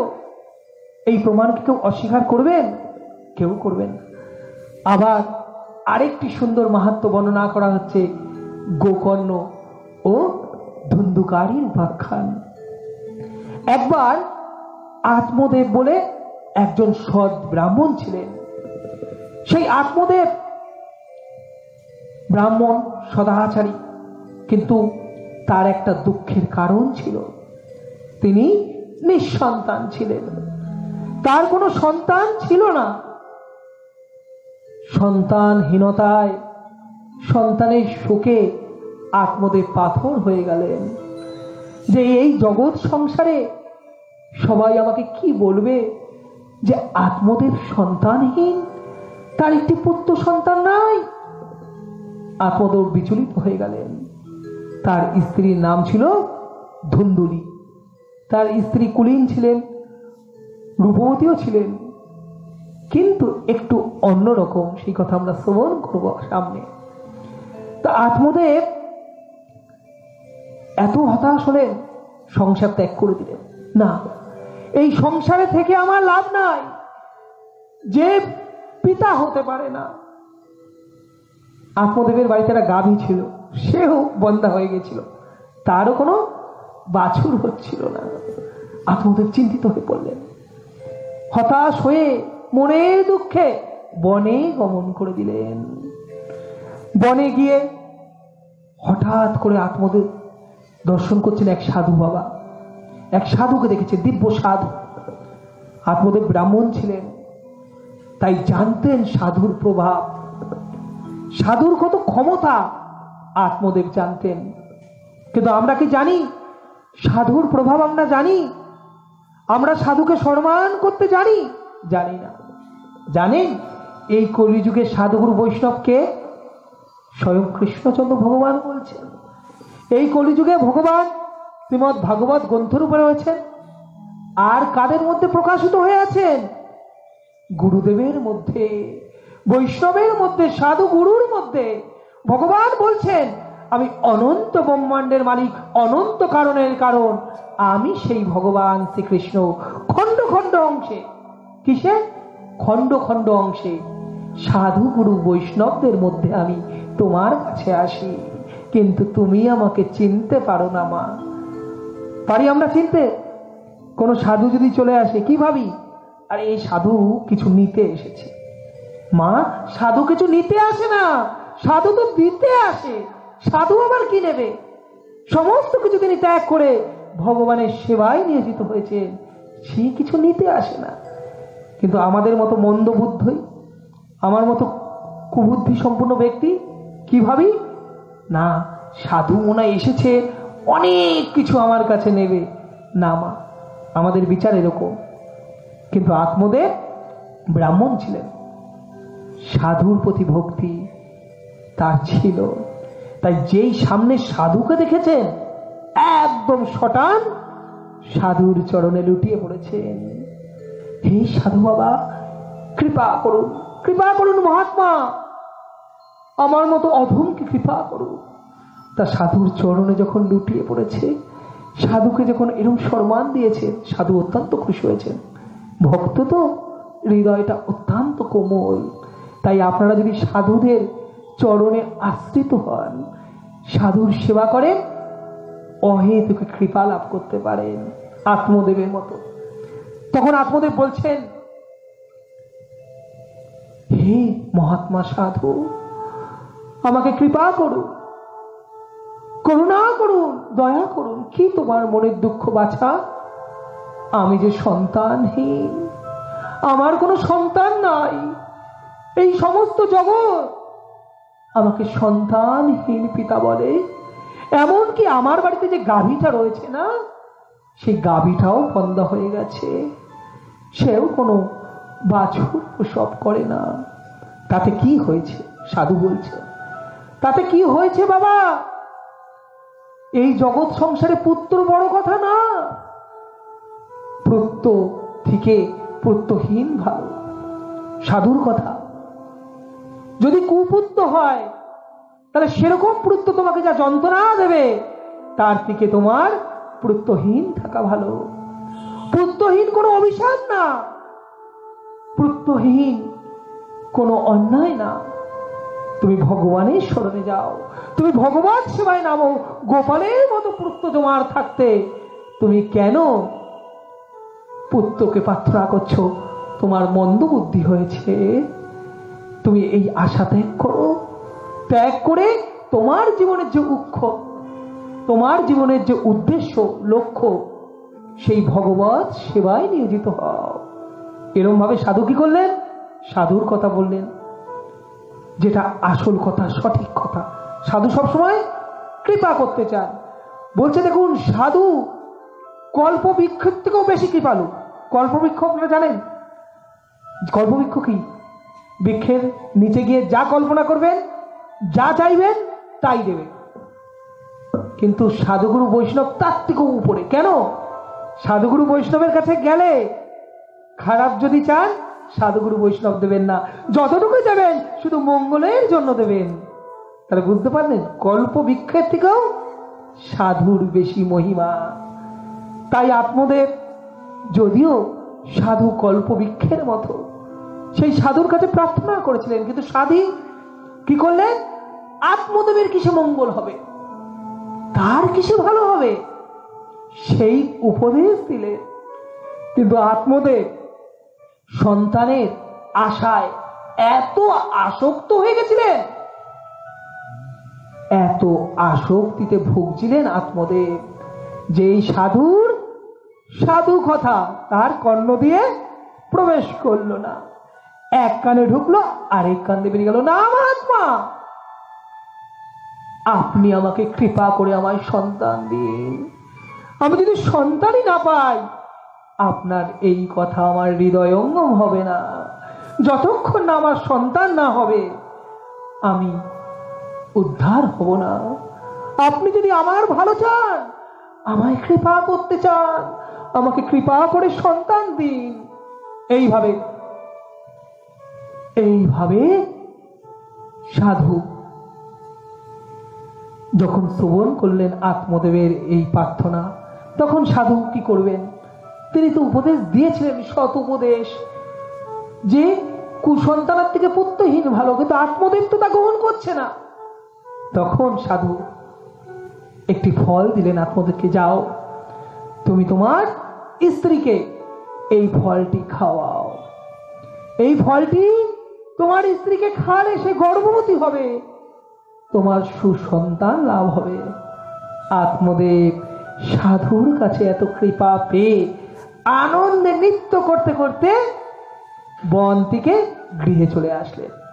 গৃহে এসে তার স্ত্রী ধুন্দুলিকে ডেকেছেন, ওহে প্রিয়া, এই দেখো আমাদের দুঃখের নিরসন হবে। দুঃখটা কার ছিল? আত্মদেবের। ধুন্দুলির কোনো দুঃখ ছিল না। ধুন্দুলিকে যখন এই সকল কথা বলেছেন, ফলটা দিয়েছেন, ধুন্দুলি অত্যন্ত দুঃখিত হয়েছে। সে কি এইবার ধুন্দুলির কথা শ্রবণ করবো? ধুন্দুলি ভাবছে, আমি রূপবতী, আমি যদি গর্ভে সন্তান ধারণ করি, আমার এই রূপের ছটা নষ্ট হয়ে যাবে। না, সন্তান না হওয়াই ভালো। আবার ভাবছেন, যদি সেই সন্তান সুখদেব গোস্বামীর মতো 16 বছর মায়ের গর্ভ থাকে, গর্ভ থেকে যদি না বাইরে আসে, তবে না আমার কত কষ্ট হবে, তবে না আমার কত পরিশ্রম হবে। আমার তখন কি হবে? আমার তখন কি হবে? না, আমি এই ফল খাবো না। চিন্তা করতে থাকলেন, রূপ নষ্ট হয়ে যাবে, যৌবন নষ্ট হয়ে যাবে। সন্তান তিনি চান না, কিন্তু তার প্রতি আত্মদেব তো সন্তান চান। কি করবেন? তো হঠাৎ করে ধুন্দুলির বোন এসেছেন। বোন সবে গর্ভবতী হয়েছে একদম। তা বোন এসে বলছেন, ও দিদি, যেমন সঙ্গ তেমন রঙ্গ। দিদি, তোমার সমাধান আমার কাছে আছে। কি সমাধান বোন? তোমাকে একটা অভিনয় করতে হবে। কি অভিনয়? তুমি এই ফলটা ফেলে দাও, আর তুমি এমন ভাবে তোমার পেটটাকে কাপড় ঠাপড় বেঁধে রাখবে আস্তে আস্তে, যেন সবাই বোঝে তুমি গর্ভবতী হয়েছ। আর আমার এই সন্তান বড় হবে, যখন প্রসব হবে তার আগে কিছুদিন আগে তুমি কোনো একটা বাহানা নিয়ে আমার বাড়িতে চলে যাবে। আমি আমার সন্তানকে তোমার কাছে দেবো, তুমি ফিরে এসে বলবে এ তোমার সন্তান। ধুন্দুলি যেন হাতে চাঁদ পেল। আহা, কত সুন্দর উপায়! আমাকে গর্ভযন্ত্রণা সহ্য করতে হবে না, আবার আমি আমার পতিদেব আত্মদেবের মনোবাঞ্ছনা পূর্ণ করতে পারবো। এক কথায় রাজি। ওই যে বললাম যেমন সঙ্গ তেমন রঙ্গ, বোনের কথাটা খুব মনে লেগেছে, খুব খুশি হয়েছে। সাথে সাথে ওই ফলটা কি করলো, ওই গাভীটা ছিল তো, ফলটা গরুর মেশলায় ছুঁড়ে দিল, আর গরুটা আনন্দের সহিত সেই ফলটা খেয়ে নিল। এইবার ধুন্দুলি তার অভিনয় করতে শুরু করলো। প্রতিদিন আস্তে আস্তে কিছুদিন পর দেখায় যে আমি গর্ভবতী হয়েছি, যথারীতি যেরকম চিন্তা সেরকম কাজ। যখন তার বোন সন্তান প্রসব করবে, ধুন্দুলি বাহানা নিয়ে চলে গেলেন। বাহানা নিয়ে চলে গেলেন ধুন্দুলি। কোথায় গেলেন? তার বাপের বাড়িতে, তার বোনের কাছে। এবং বোনের কাছে গিয়ে যখন সন্তান প্রসব হয়েছে, সাথে সাথে সেই সন্তানকে নিজের শিশু বলে নিয়ে চলে আসলেন। আর তার নাম কি হলো? ধুন্দুকারী। ধুন্দুলি, তার পুত্রের নাম ধুন্দুকারী। আর সেই সময় 10 মাস 10 দিন পর ওই গাভীটা যে ফল খেয়েছিল সেও একটা সন্তান প্রসব করেছে। আর সেই অপূর্ব সেই সন্তান, দিব্য পুরুষের মতো তার রূপ, শুধু কানগুলো গরুর মতো।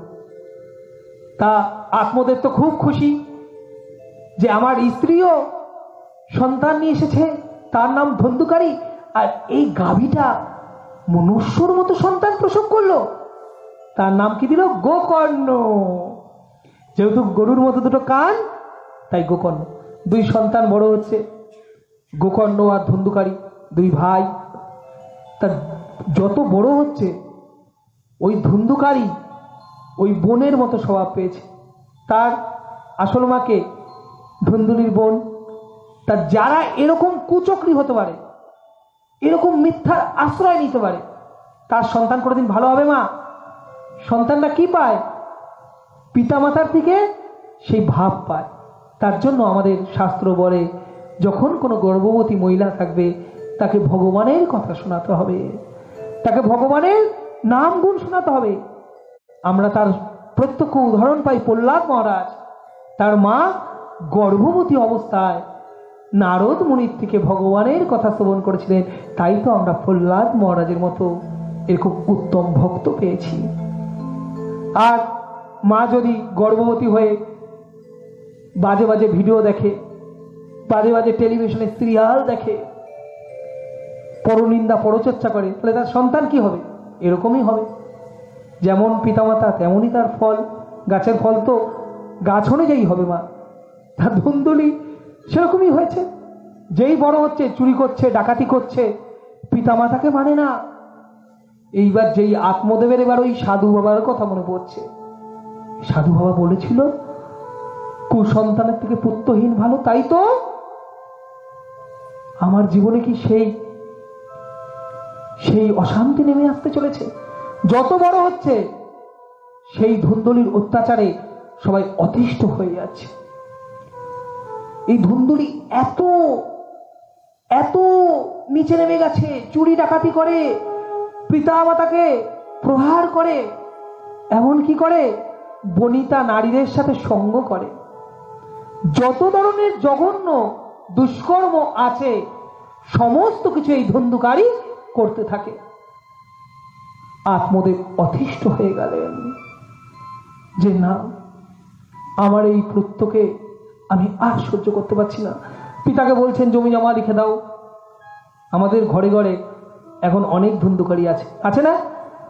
অনেক দেখবেন এরকম পুত্র, অনেক ধুন্দুকারী পাবেন।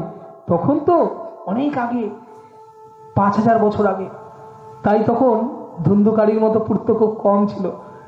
কিন্তু এখন ঘরে ঘরে অনেক ধুন্দুকারী আছে দেখবেন। তা এইভাবে পিতা মাতাকে অত্যাচার করতে শুরু করলো। আর সহ্য করতে পারলো না আত্মদেব।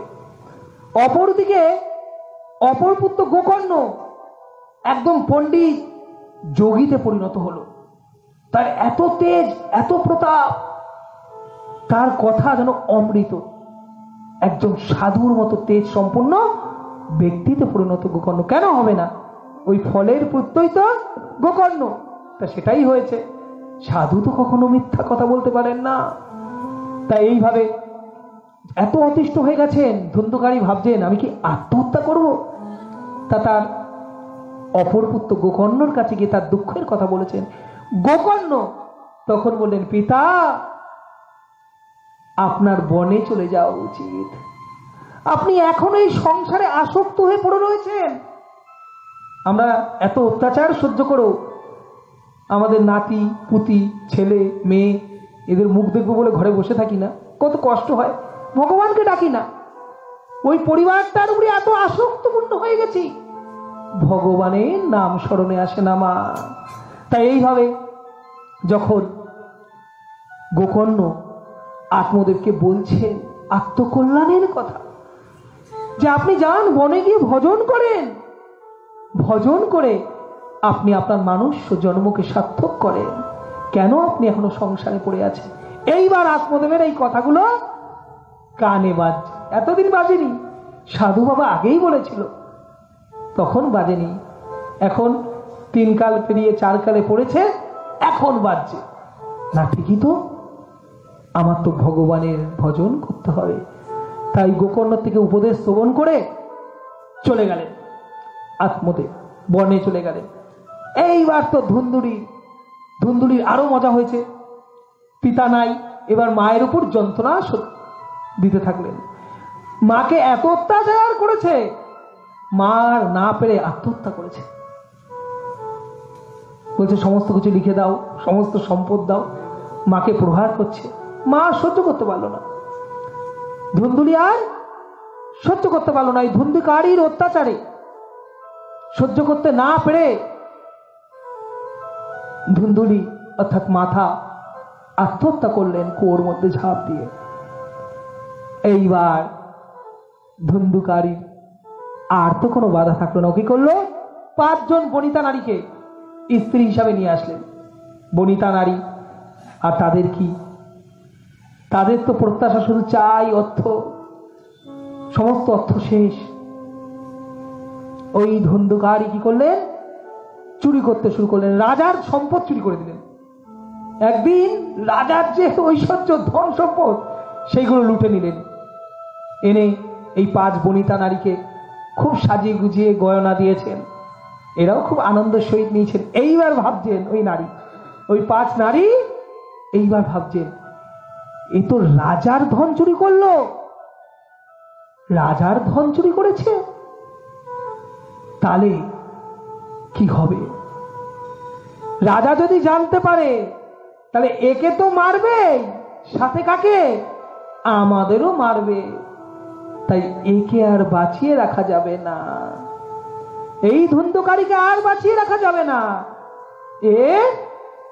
এবার সমাপ্ত করতে হবে। সেই 5 নারী বনিতা নারী সমস্ত সম্পদ লুট করে ধুন্ধুকারীকে দড়ি দিয়ে বেঁধে অকট্য অত্যাচার করতে শুরু করলো, পুরাতে থাকলো। মানে যত ভাবে 5 জন মিলে একজনকে মারছে। একটা সময় সেই ধুন্ধুকারী মৃত্যুর কোলে ঢলে পড়ল। কিন্তু মৃত্যুর কোলে ঢলে পড়ে ধুন্ধুকারী মুক্ত হলো না। সে প্রেতাত্মা রূপে সেই গৃহে বিরাজ করতে থাকলো।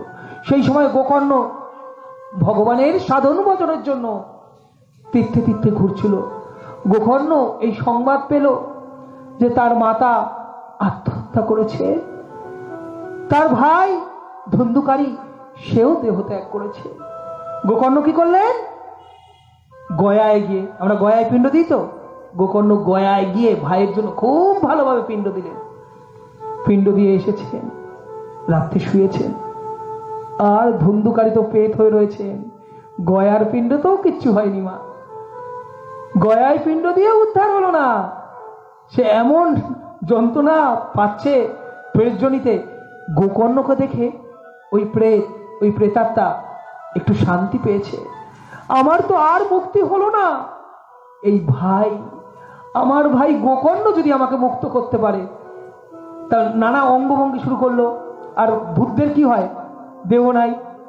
গোকর্ণ তো অবাক হয়ে যাচ্ছে, নানাভাবে গোকর্ণকে বিরক্ত করছে।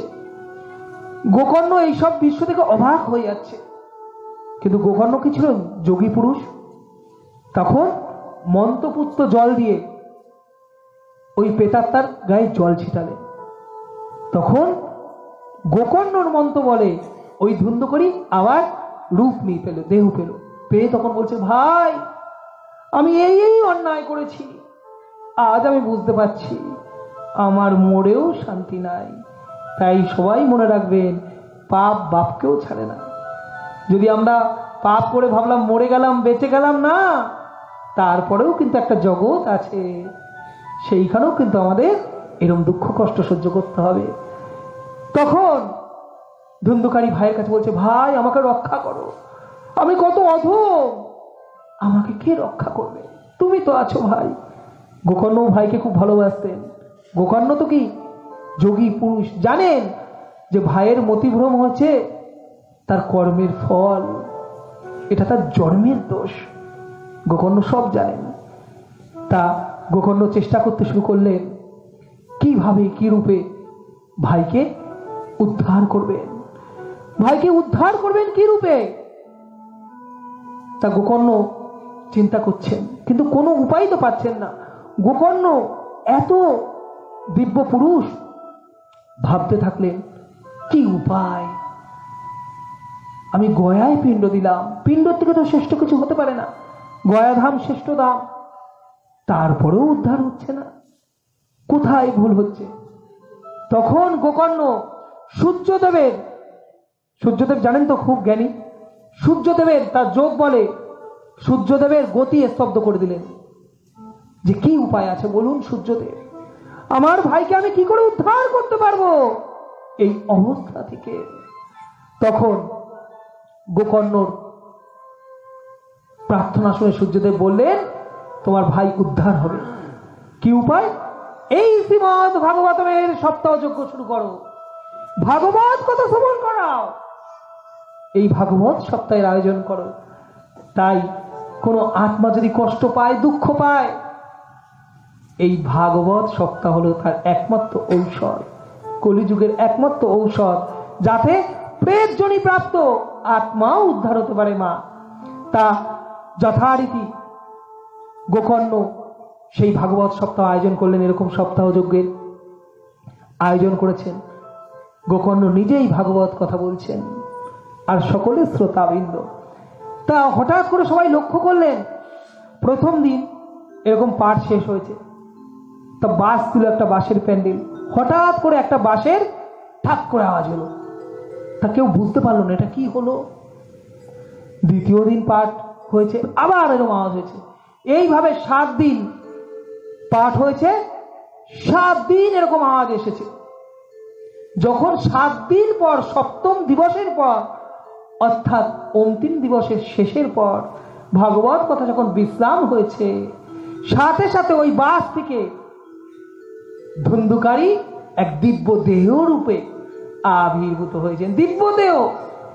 আর সাথে সাথে বিষ্ণু লোক থেকে বিষ্ণু দূতরা রথ নিয়ে এসে হাজির হচ্ছেন। সকলে যারা উপস্থিত ছিলেন প্রত্যেকে এই দর্শন করছেন। আহা কি আনন্দ! একই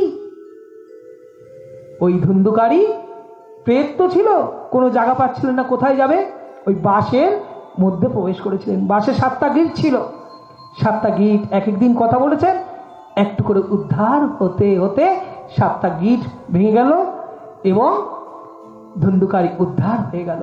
তা উদ্ধার হয়ে সেই বিষ্ণুদূতরা যে রথ এনেছেন সেই রথে বসলেন। গোকর্ণ অবাক হয়ে দেখলেন, গোকর্ণ ভাবছেন একটাকে রোগ হলো, ধুন্ধুকারী প্রেত, ধুন্ধুকারী কি ছিল, প্রেত ভূত, সে উদ্ধার হয়ে গেল, কিন্তু আর যারা শ্রবণ করছে কই তারা তো উদ্ধার হলো না। গোকর্ণ আবার ভাবতে শুরু করলেন। তখন দৈববাণী হলো, কি কেন এরকম হলো? তখন কি উত্তর আসলে জানেন? ভালোভাবে শ্রবণ করবেন, আগামী 7 দিন আপনাদের কাছে এই কথাটা খুবই গুরুত্বপূর্ণ। আজকে আমরা আমাদের অন্তিম লগ্নে শেষ করবো আর কিছুক্ষণের মধ্যে, আর সামান্য সময়, কিন্তু এটা চলতেই থাকবে ভাগবতের কথা। আমরা পুরো 18,000 শ্লোক, এই শ্রীমদ ভাগবতমে 18,000 শ্লোক আছে, সেই 18,000 শ্লোকের কথা আমরা 7 দিন ধরে শ্রবণ করব। আপনারা একটু ধৈর্য ধরে থাকবেন, আজকে আর বেশিক্ষণ সময় নেব না। তা এইভাবে যখন গোকর্ণ ভাবছেন তখন দৈবাবু হলো কি করে হবে। ধন্দুকারী যতটা সমর্পিত মনে অন্তর হৃদয় দিয়ে এই ভাগবত কথা শ্রবণ করেছে, আর সবাই কিন্তু এত অন্তর দিয়ে শ্রবণ করেনি, তাই আর কেউ উদ্ধার হয়নি। এই কথা শ্রবণ করে সমস্ত শ্রোতারা অত্যন্ত দুঃখিত হলো। তারা কাঁদছেন। গোকর্ণ তাদের আশ্বাস দিলেন, চিন্তা নেই। গোকর্ণ আবার 7 দিনের সপ্তাহযজ্ঞ শুরু করলেন।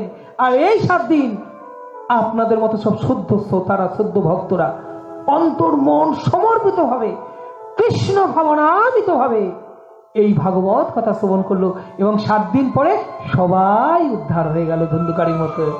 তাই এই হলো শ্রীমদ্ ভাগবতের কথা।